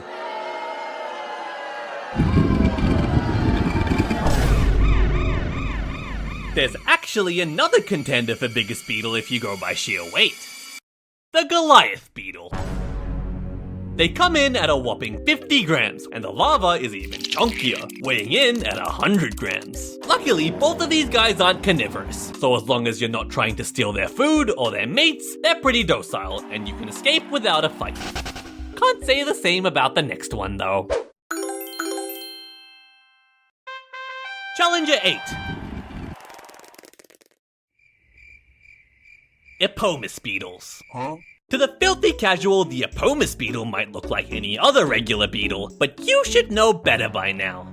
Actually, I'll let you take a break for this one. Thank you, Doggo. I have another victim in mind. You see, throughout beetle history, there's been one slimy predator that has terrorized every bug in existence. A relentless, bottomless bug vacuum. The Frog. But now, we're about to see the predator become prey.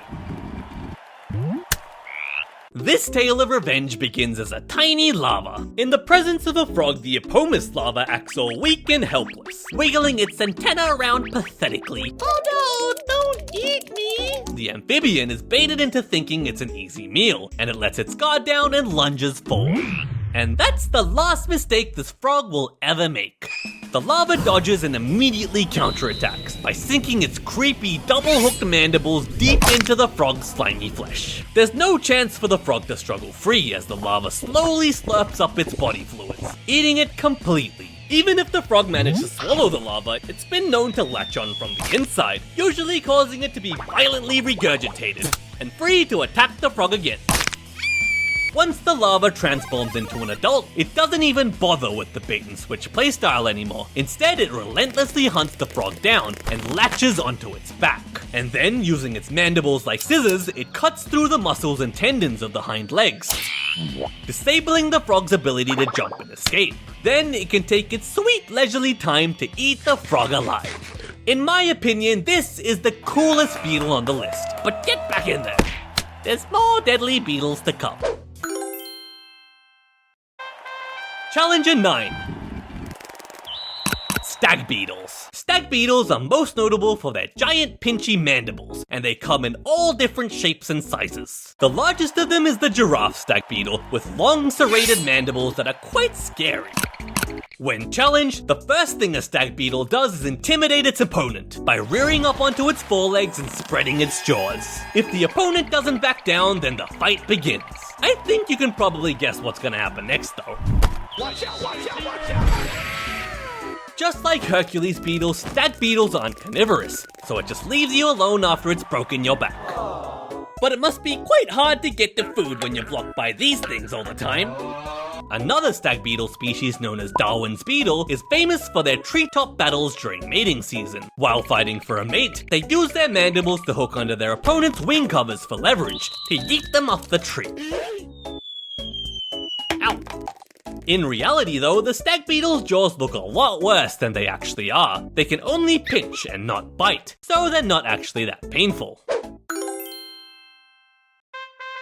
Challenger 10. Imposter beetles. The ant-nest beetle looks kinda cute with its fluffy antenna and chunky build, but don't be fooled, they're the most devious critters on this list. It all starts when the ant-nest beetle comes across a worker ant. Oh, come on! The beetle secretes pheromones, which the ants go crazy for, and at the same time, they also use an acoustic mechanism to imitate the sounds of a queen ant. It smells like an ant, it sounds like an ant, but it sure doesn't look like an ant. Must be an ant. So the beetle waltzes right into the ant nest, where it's treated like royalty. It gets a free spa day as it receives plenty of grooming from the worker ants. It gets free babysitters as the ants feed and care for all the eggs the beetle lays, and it also gets plenty of free meals, as the beetle repays all the ants' kindness by eating them instead. Hey man, somebody keeps eating all our eggs. Who do you think it is? I don't know. I guess there is one thing the ants get out of this deal though. If a predator or ants from another colony try to invade, the beetle whips out its explosive butt spray to defend the nest. Similar to the bombardier beetle. Challenger 11. Blister beetles. Our final challenger. Why don't you give him a pat? He won't bite.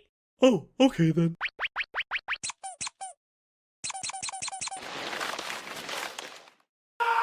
Looks like you didn't take Nature 101. If it's got bright spots, don't touch it. Blister beetles produce a toxic chemical in their bug blood called cantharidin, which causes painful welts and blisters to form all over your skin upon contact. Many species are aposematic, meaning they have bright colors on them to deter predators. Nice of them to warn you, but not all of them though. Blisters form after an hour or so, and in most cases heal in about a week. But if you decide to crush the beetles up into a powder and eat them that way instead, you'd feel severe stomach pain and nausea, followed by blisters in your mouth and throat. Depending on how many you ate, in a few hours you might have kidney damage and you could even die from organ failure. How did people find this out? Well, it's said that the ancient Romans and Greeks thought it was an aphrodisiac, because apparently being on the brink of organ failure felt like arousal to them. In the modern world, however, blister beetles are huge pests. They eat the leaves off of crops like potatoes and tomatoes, and even worse, they can get into the food source of livestock, like hay for horses. Who do you think would win? One horse or a couple of stinky beetles? Well, ingesting just 4 grams of blister beetles can actually be fatal for the horse. I guess technically there was no winner in that fight though. Apart from the chemical defenses, blister beetles don't have much going for them. They've got small mandibles that aren't very good at biting, and their exoskeleton is pretty weak. Maybe this is a fight you can actually win. Really? Maybe not.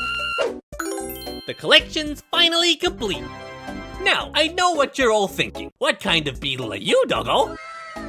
Well, how did you know?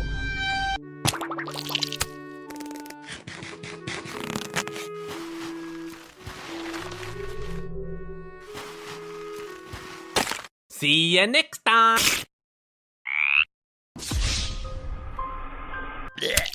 Did you know you can't just dig up your great-great-great-great-grandma and call her a fossil? You're only a fossil if you're from a past geological age. So, your remains need to remain for thousands or even millions of years. But there's more than one way to become a fossil, and I've got 7 for you to try right now. Number 1, permineralization. This is the most common type, and almost all dinosaur fossils you see at the museum have formed through this process.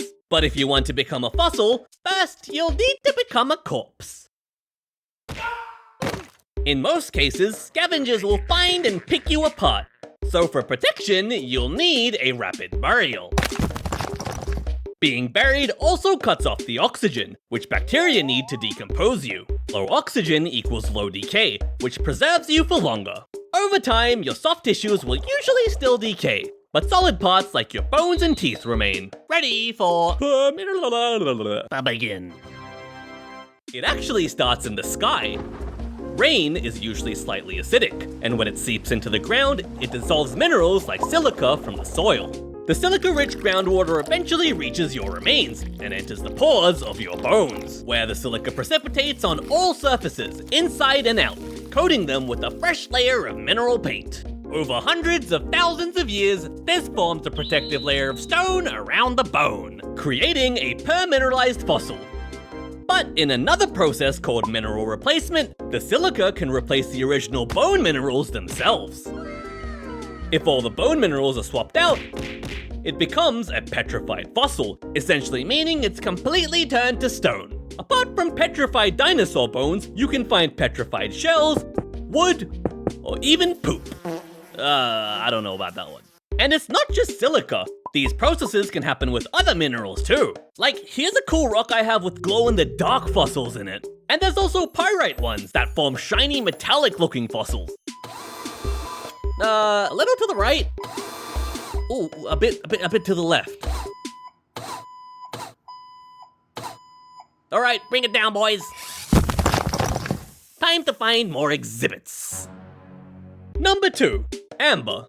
In a coniferous forest 140 million years ago, a bug-sized human is busy chewing through a poor tree when suddenly a sticky orange goo oozes out. This is resin, the tree's active defense, and it's used to seal wounds to protect against further damage or infection. Eventually, the resin fully engulfs you, forming a nice airtight seal. And as a bonus, it also contains toxic terpene molecules, which act like a natural bug spray. So even if you don't suffocate to death, you're dead either way. Blech.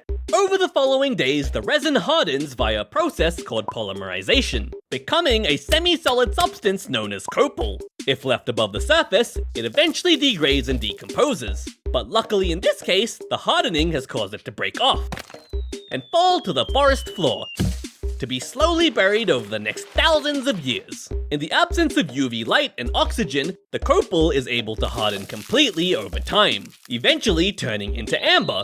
which is a tough material that resists decay, perfectly preserving whatever was trapped inside. Amber fossils usually contain tiny bugs like ants and flies. My favorite one is the spider frozen in time attacking a wasp, roughly 100 million years ago. Now, all that's left to do is excavate the amber, polish it up, and then... Wow, look at that! A perfect specimen. Number 3, carbonization. We'll need you to be a plant for this one. So one day you're just chilling, doing whatever plants do, when... boom, mudslide kills you. You've been rapidly buried and the oxygen is cut off. Perfect conditions for fossilization. Over the years, more sediment piles on top, eventually burying you 3 kilometers underground. You'd be experiencing 800 times atmospheric pressure here. That's like... The heat and pressure squeeze out all compounds containing hydrogen, oxygen, and nitrogen, which have weaker bonds and lower boiling points. What's left is stable and strong carbon, so your remains are preserved as a thin black film, basically a 2D silhouette. Because this method works best on squishy organisms, you usually find plants and soft-bodied animals like bugs and jellyfish as carbonized fossils. I like this bee one. Bzz. When layers and layers of carbonized fossils are packed together, they eventually form coal, which is why it's known as a fossil fuel.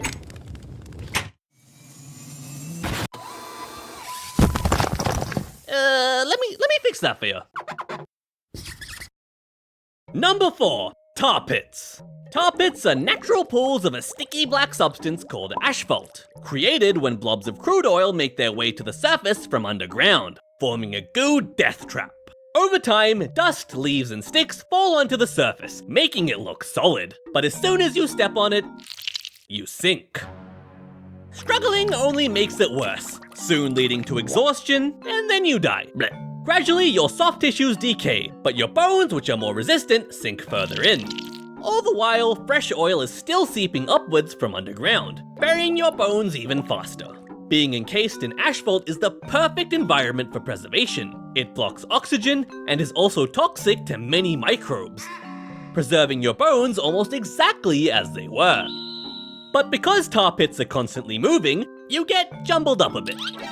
So when you're eventually excavated, all the paleontologist bros will have to think really hard to put you back together. Dude, is this his butt? A super cool fact is that tar pits are great for finding fossils of predators. The story goes like this. Unfortunate prey animal gets stuck in pit. Hungry predator sees you and goes, "Ooh, yummy snack." Then another predator comes along and is like, "Ooh, yummy snack." And so on and so forth. Famous tar pit predators include dire wolves, American lions, and even saber-toothed tigers. Sometimes they're even found fossilized mid-attack.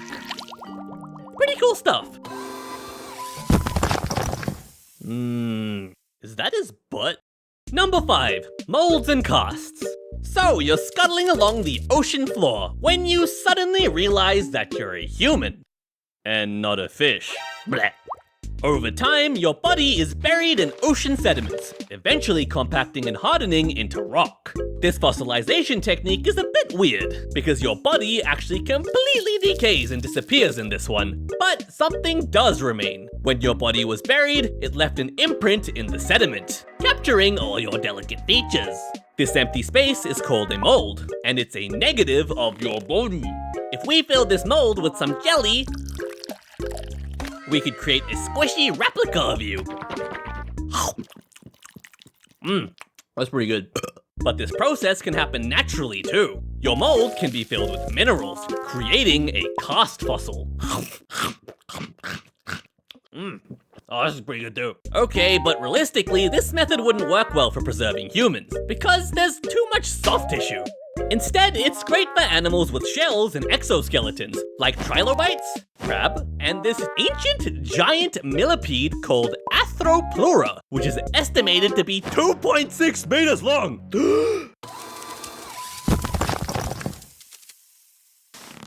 It's kind of comfy in here.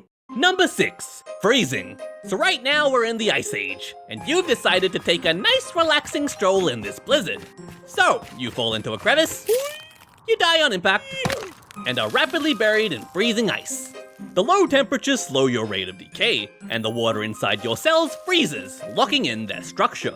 Over decades or even centuries, more soil and material freezes around you, forming permafrost, which is ground that has remained frozen for at least 2 years. This is important because any temperature changes can cause your body to thaw, restarting decay.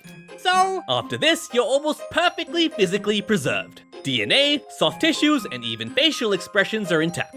We've found many amazing ice fossils, like woolly mammoths and rhinos and stuff.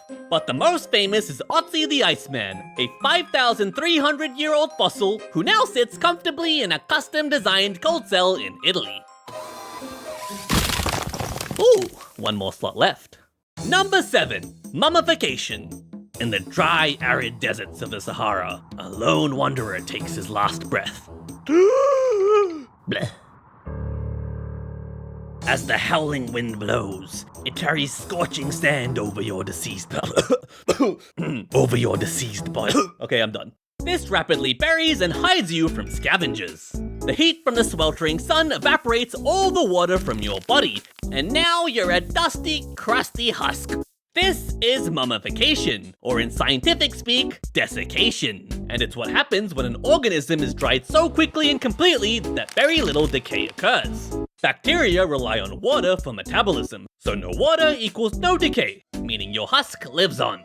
Mummification can preserve hair, skin, internal organs, and even DNA for thousands of years. Salt helps a lot too. It draws out water rapidly, dehydrating tissues. And this is what the ancient Egyptians used to preserve their mummies.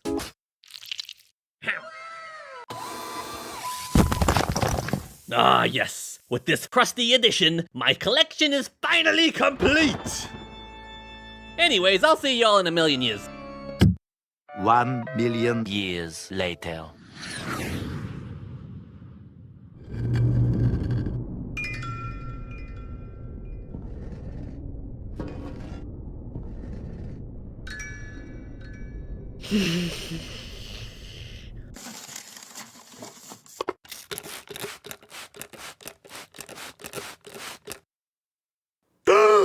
See ya next time.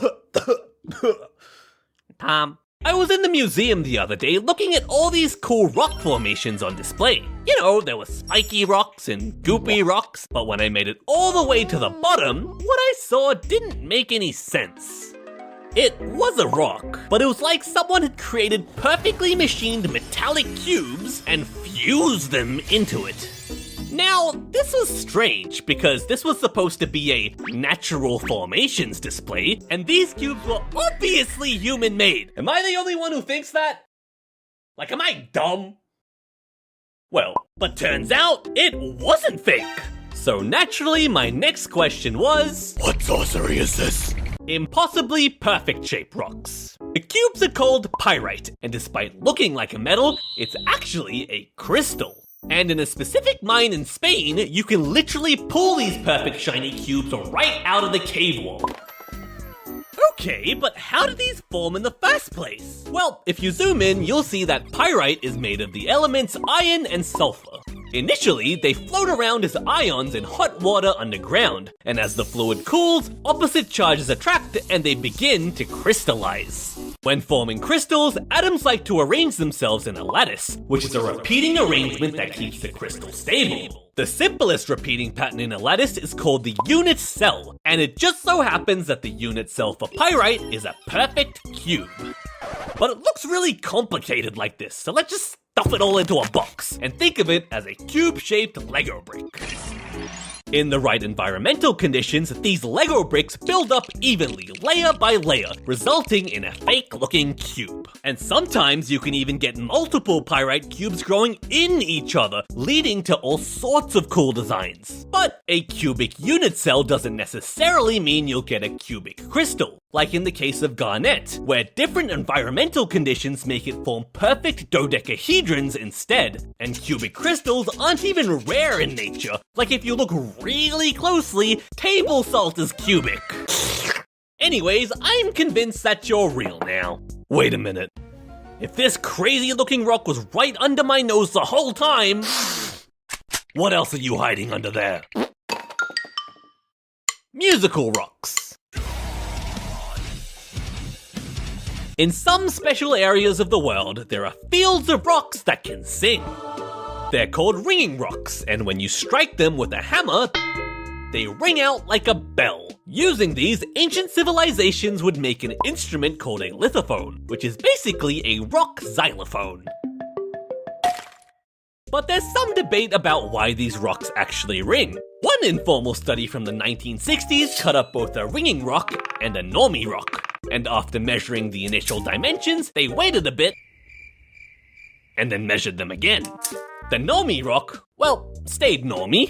There was no change in size, but the ringing rock actually expanded a little, indicating that there were some internal stresses that were released after the rock was cut. And the theory is that these internal stresses are what causes the rocks to ring. It's also been found that rocks with higher internal stresses ring at higher frequencies. So maybe if you want a higher note, you need to stress out the rock more. But unfortunately, people kinda suck, and most of the smaller ringing rocks from these rare areas have been stolen. And it gets even worse. There's only boulder-sized ringing rocks left. But this hasn't stopped people from taking chunks of them home as souvenirs. The annoying part is, breaking these rocks releases the stresses inside them, meaning they lose their musical ability permanently. You gotta take care of the earth, people. Like, treat it nicely. What? Glowing rocks. Under visible light, some rocks appear normal, but under ultraviolet light, they glow. How cool is that? Glowing rocks have special atoms in them called activators, and when UV light shines on one, the energy excites an electron, causing it to jump to a higher energy level temporarily. But after a fraction of a second, the electron loses its energy and falls back down to its original energy level. As it does, it releases the extra energy as a photon of visible light. And because there's millions and billions of these activator atoms all releasing photons at the exact same time, your eyeball perceives this as a glowing rock. This property is called fluorescence, and I have a really hard time spelling the last half of that word. The color of the glow depends on the chemical element of the activator atom. For example, manganese activators cause red glows like in calcite, uranium activators cause green glows like in autunite, and molybdenum activators cause blue glows like in scheelite. But fluorescent rocks lose their glow when the UV light is turned off. But there are some rocks that keep glowing without it. The property is called phosphorescence, and it works in a similar way to fluorescence, but instead of the excited electron falling back down quickly, it gets stuck at the higher level. This is due to something called a forbidden transition, which sounds quite ominous, but basically due to quantum rules, the electron holds on to that extra energy longer and releases it slowly over time. So you get a sustained, continual glow until the electron eventually drops down to its original energy level. This is what's used in glow-in-the-dark stickers, and it also explains why they eventually died over time. But did you know that you could recharge them if you use a blacklight torch? And it doesn't stop here. Glowing rock speed round. Thermoluminescence causes rocks to glow when you heat them up.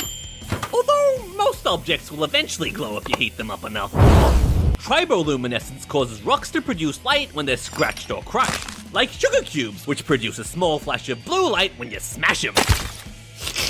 Electroluminescence causes rocks to glow when you electrocute them. And radioluminescence causes rocks to glow when they're bombarded by radioactive decay. So rocks can form perfect cool shapes, they can sing, they can glow. What else can they do? Magnetic rocks. I like to put myself in the shoes of early humans coming across crazy phenomena in the world. Like, what would it be like to see lightning for the first time? Or discover fire?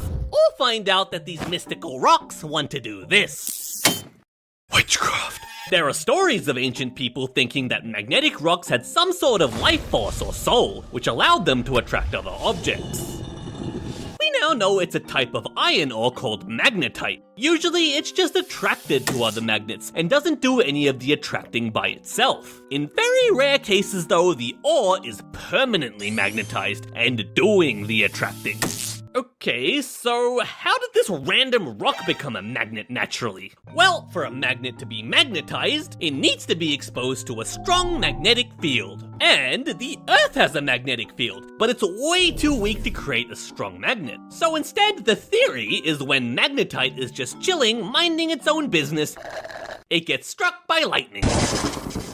The strong magnetic fields of the lightning strike permanently magnetize the iron ore, creating something called a lodestone. This also explains why lodestones are quite rare and only occur near the surface. This lightning theory was also supported by a NASA dude's experiments, where he shocked some magnetite in a lab and artificially created a lodestone. At this point, I'm like, what can't rocks do? Like, next you're gonna tell me that some rocks are alive or something. Why have you gone silent? Living rocks. Maybe. Around a small town in Romania called Castesti are a bunch of lumpy-looking rocks called trovents. They might look innocent and unassuming, but if you've lived in this town for long enough, you'd know that there's something fishy about them. They come in all different shapes and sizes. Some are tiny, some weigh several tons, and some are super duper lumpy. In Romanian, the word trovent translates to growing stone, and they've been recorded to increase in size, especially after it rains. And their strange behavior has become a part of local myths, with them being thought of as dragon eggs. But when scientists cut one sample open, they didn't discover a dragon, but actually a bunch of ring layers instead, sort of like the growth rings of a tree. The theory is that because trovents are porous, meaning they have a lot of tiny holes inside them, they're able to absorb minerals from the rain. Over time, these minerals build up inside, creating outward pressure, forcing the rock to expand. This process is very, very slow, and the rocks are estimated to grow a whopping 4 centimeters every 1,000 years. So basically, every time it rains, it's sort of like the trovent's feeding time. But it doesn't end there. Sometimes the trovents grow a bulb, and with enough time, it can break off from the parent rock, creating a mini baby trovent. And then the baby trovent can grow too. So if you want a pet rock, a trovent is your best pick. Wait, actually no, leave them in Romania.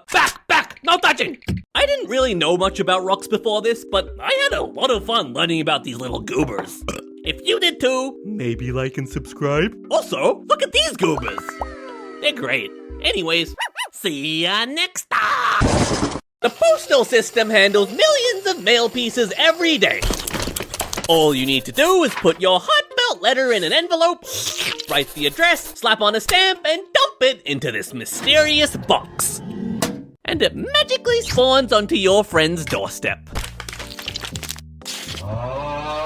But I've always wanted to know what's really going on behind the postal system. And what better way to find out than to become the mail? Wait, what? Goodbye. Let me out! Your journey starts here. With Posty, your friendly local mail carrier. Once a day, Posty drives around in a van, collecting mail from each mailbox on their designated route. Once complete, Posty returns the mail to their regional mail sorting facility, along with all the other Posties in the area. And you end up in a giant jumbled mail mountain. Now it's time to send everything off to their delivery addresses. But where do we even start? Sorting centers in the US can receive millions of pieces of mail every day, and they're all going to different places. This one's going local, this one's going regional, and this one's going international. We could get these human monkeys to sort through them one by one, but that would take forever. So instead, we unleashed the Sortatron 3000! A highly specialized sorting robot that can sort up to 40,000 letters per hour. Oh, that's right, she's a very picky eater, and only likes eating standard-sized letters. But this mail mountain consists of all shapes and sizes, so first we need a way of filtering the mail to leave only the sizes that Sortatron likes. So we unleash the Colortron 3000! A different robot specialized at removing unwanted mail sizes before feeding it to Sortatron, Colortron's real name is the Color Facer Canceller Machine, and each of these fancy words stands for a different process that the mail pieces will go through. The first stage is the culling. And this is where Colortron gets rid of the mail that Sorgatron doesn't like. There's 4 types of mail you can expect in the jumbled mail mountain. Flat but oversized mail, flat but undersized mail, flat and standard size mail, perfect for Sorgatron consumption, and mail that's not really flat at all. To start, all the mail is dumped into a hopper and onto a conveyor belt. But there's a problem right away. It's all bunched up, and passing giant clumps through Colortron can cause problems. To solve this, the conveyor is slanted upward, which allows gravity to peel the tops of piles off, spreading them more evenly, and flappy smacker boys are used to break things up further. Once the mail is roughly spread out, the next step is to remove any bulky parcels with the help of a giant screw roller. The roller is positioned so that only skinny mail can slide under. Any large packages are repeatedly smacked to the side until they fall into a bin, where they're manually sorted and dispatched by actual human beings. That's bulky items taken care of. The remaining mail now tips down a waterfall chute and onto a new conveyor, but this time they're traveling vertically instead of flat. The next item to cull is undersized parcels. Colortron deals with these pesky items by dropping them into the abyss. But letters that are 3 inches or taller get safely carried over with the help of pinch conveyors. At the bottom of the abyss is a tray where the small items are collected and manually processed. Now all that's left is standard size mail and oversized flats. The last culling operation removes these oversized pieces with pinch conveyors again, but this time they're positioned even higher, so they only grab the big guys, yeeting them into a bin for manual processing. But if a standard size letter is standing tall, it can get mistaken for oversized and yeeted out as well.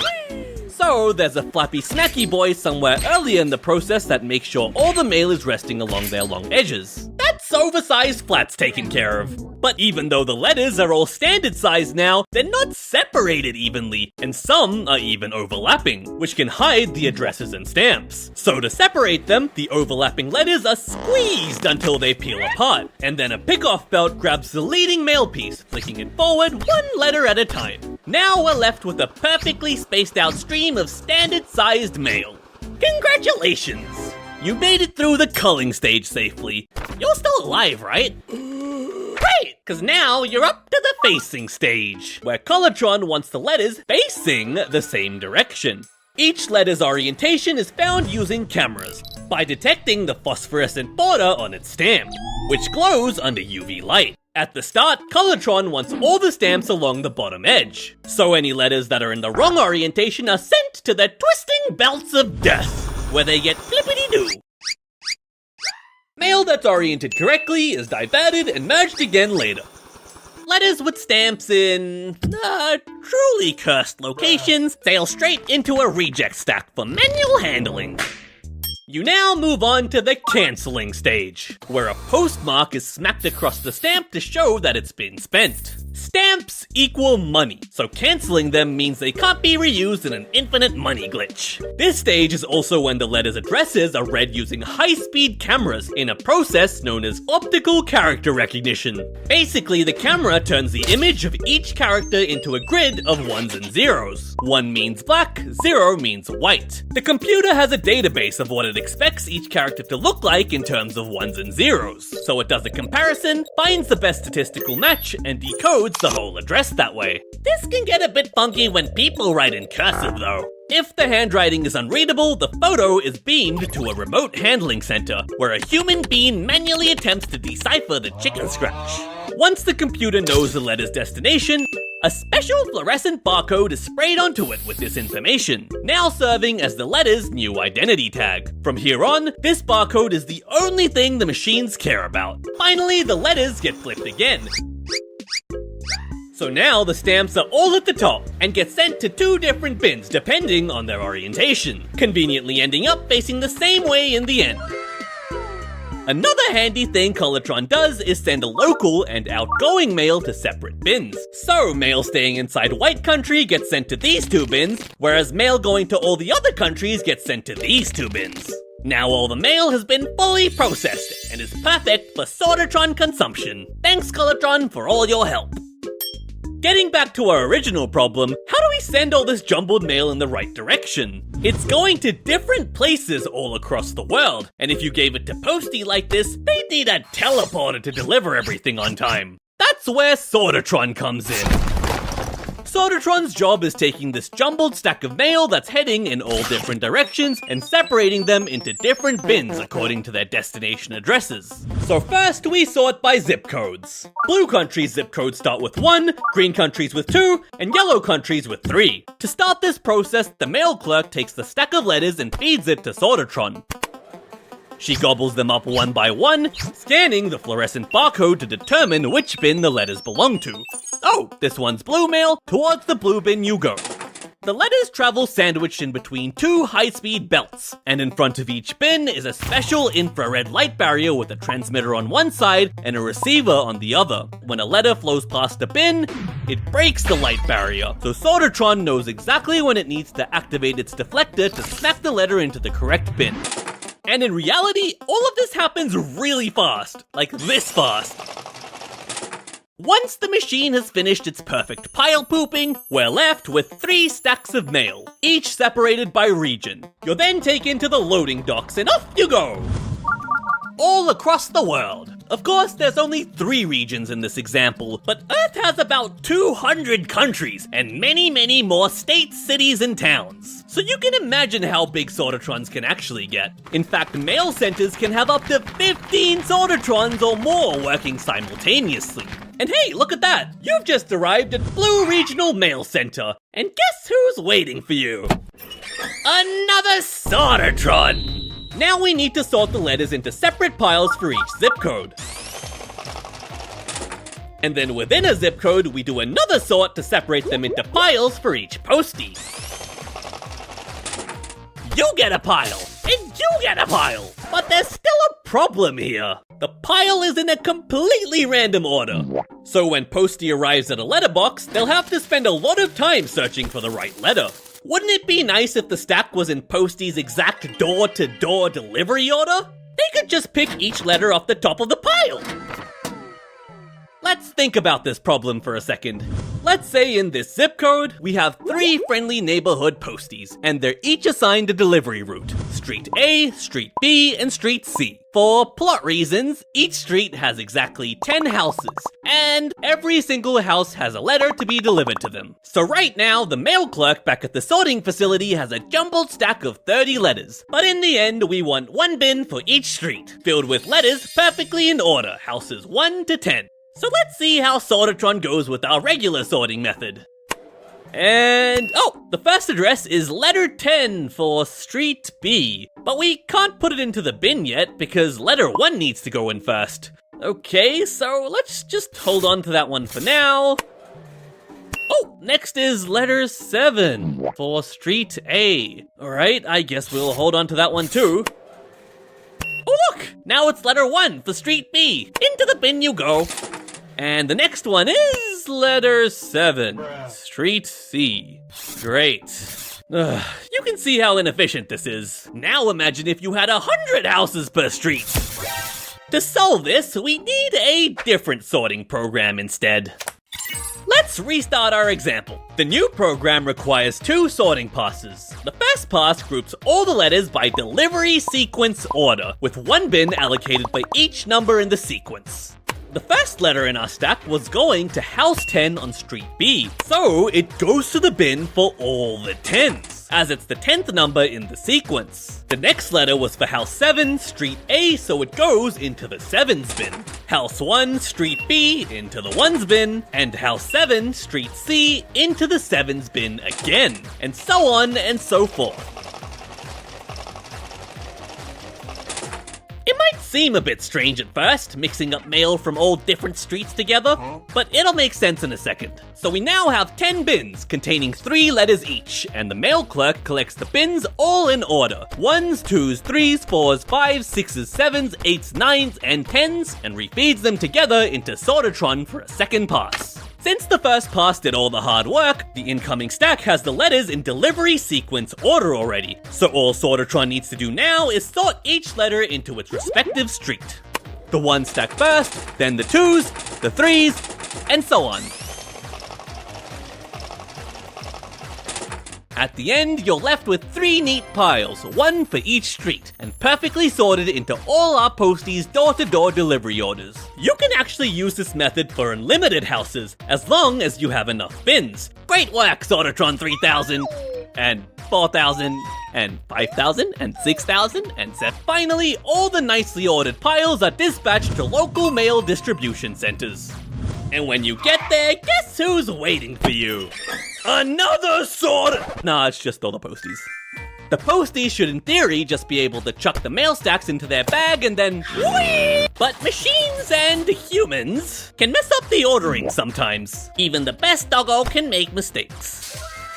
So our diligent postie might need to do one final check, just to make sure that everything is correct. And then it's whee! Whee!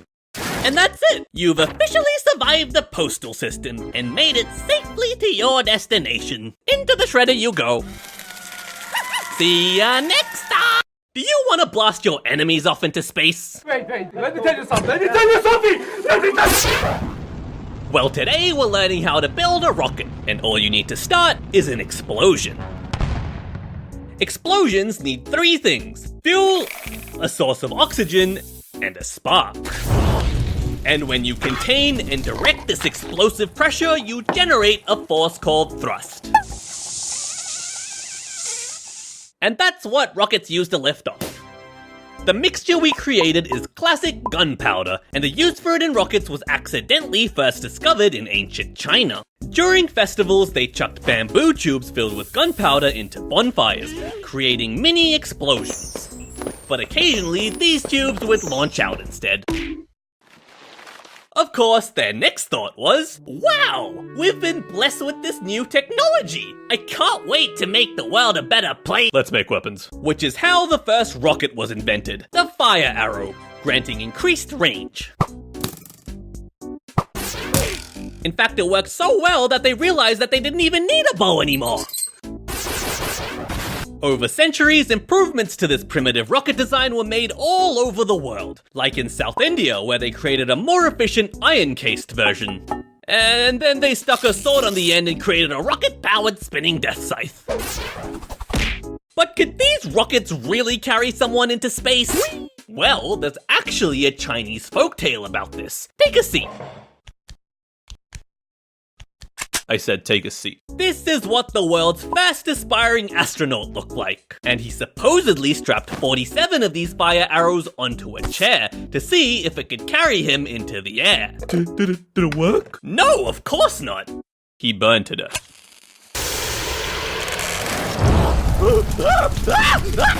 Okay, where was I? The problem was that these early gunpowder rockets were extremely inefficient, where only an estimated 2% of the explosion's energy was actually converted into thrust. So, in the early 1900s, American engineer Robert Goddard experimented on improving these rockets. He knew that changing the shape of the nozzle, which is basically the butthole of the rocket, could change the speed of the exhaust gases. The faster the exhaust gases, the greater the thrust. And the design he settled on was known as the de Laval nozzle. The shape of this nozzle converges and then diverges. But why is it so goofy looking? Well, think of it like this. When you try to blow out a candle, it doesn't work very well if you blow like this. But if you do this instead, it's way more effective. That's because when you blow air through a smaller hole, it speeds up. Try it. That's gross, dude. In the case of the de Laval nozzle, the pressurized exhaust gases flowing through the thinnest section can reach the speed of sound. So, using this special nozzle on a gunpowder rocket, Goddard was able to increase the efficiency from 2% to 64%. But unfortunately, that still wouldn't be enough to get you into space. But Goddard had another trick up his sleeve. He turned to experimenting with liquid propellants instead. Gasoline as the fuel, and liquid oxygen, or LOX, as the oxidizer. Gasoline is much more energy dense compared to gunpowder, meaning for the same mass, you get more energy out more quickly. However, unlike gunpowder, liquid propellants are highly reactive and can spontaneously combust if mixed together. So he stored them in 2 separate tanks and connected them to a chamber with a bunch of pumps and pipes, ready to combust on command.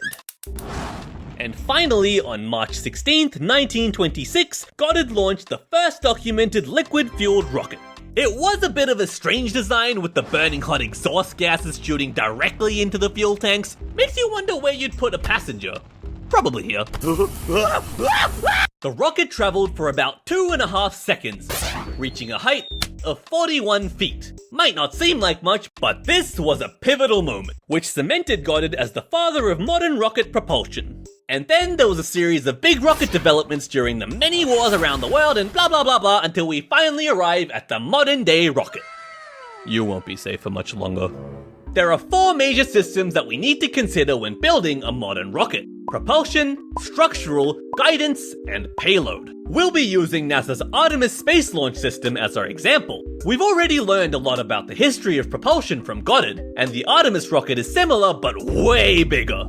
If we take a section view of the core rocket booster, we see that there are 2 liquid tanks on board, and feed lines connect them to rocket engines at the bottom, where powerful turbo pumps force the propellants into the combustion chamber, where they explode, creating absolutely crazy levels of thrust. Just one of these engines can lift a blue whale, and the core booster has 4 of these. And they're actually huge, like here's a banana for scale. The Artemis rocket also has 2 side boosters which use solid fuel instead. The propellants are cast together into a solid cylinder, which keeps them stable and prevents them from spontaneously combusting. There's a hole in the middle of the solid rocket booster that serves as the combustion chamber, and when ignited, the fuel cylinder burns layer by layer. The pressurized gas from the reaction shoots through the middle and out the exhaust nozzle, creating thrust. But once the combustion is started in these solid boosters, it can't be stopped! The liquid boosters, however, can be controlled more precisely! May as well get comfy, I guess!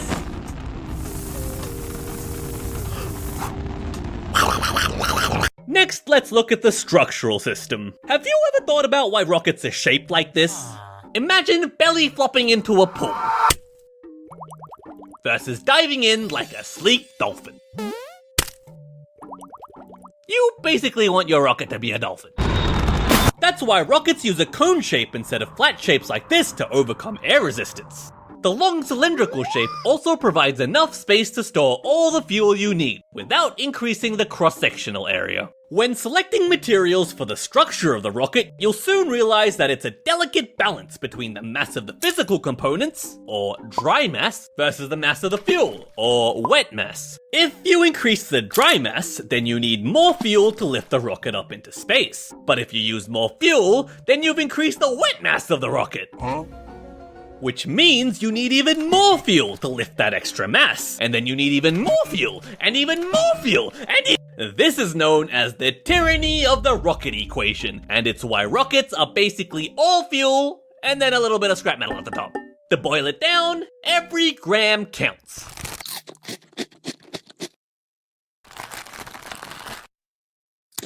Hey, stop eating those cookies, man! Next is the guidance system, the brains of our rocket. There's a bunch of sensors which track the rocket's orientation, velocity, and acceleration, so it knows when it's going off course or when it's wobbling. Based on this information, the nozzle can actually swivel to redirect the rocket in a process known as gimbaling. I like that word, gimbaling. And once all these systems are in place, all that's left is to choose a payload for the rocket to carry. Could be a satellite, could be explosives, could even be nothing. But in this case, it's you! Typically, payloads are placed at the very top of the rocket, the safest location. This keeps them far away from all the explosions happening down here, and in the case of emergencies, the payload can quickly eject from the rest of the rocket. But that feature's been removed from this rocket, because we needed some extra weight reduction. Now we're all set to send you off on your final journey. Ignition sequence start. 5, 4, 3, 2, 1. Have a liftoff.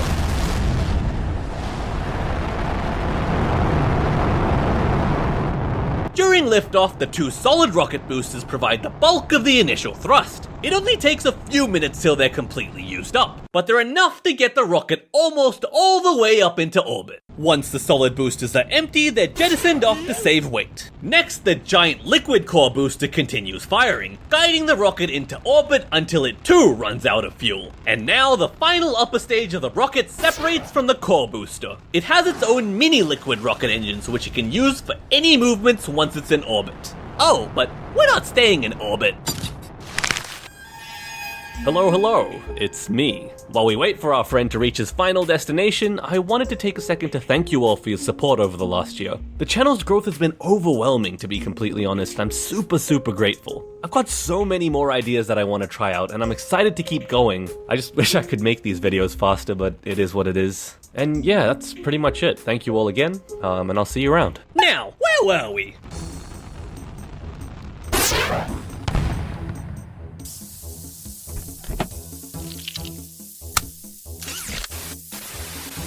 Doggo, Oh, you made it!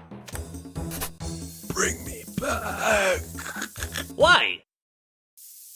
See ya next time! Well, that was fun.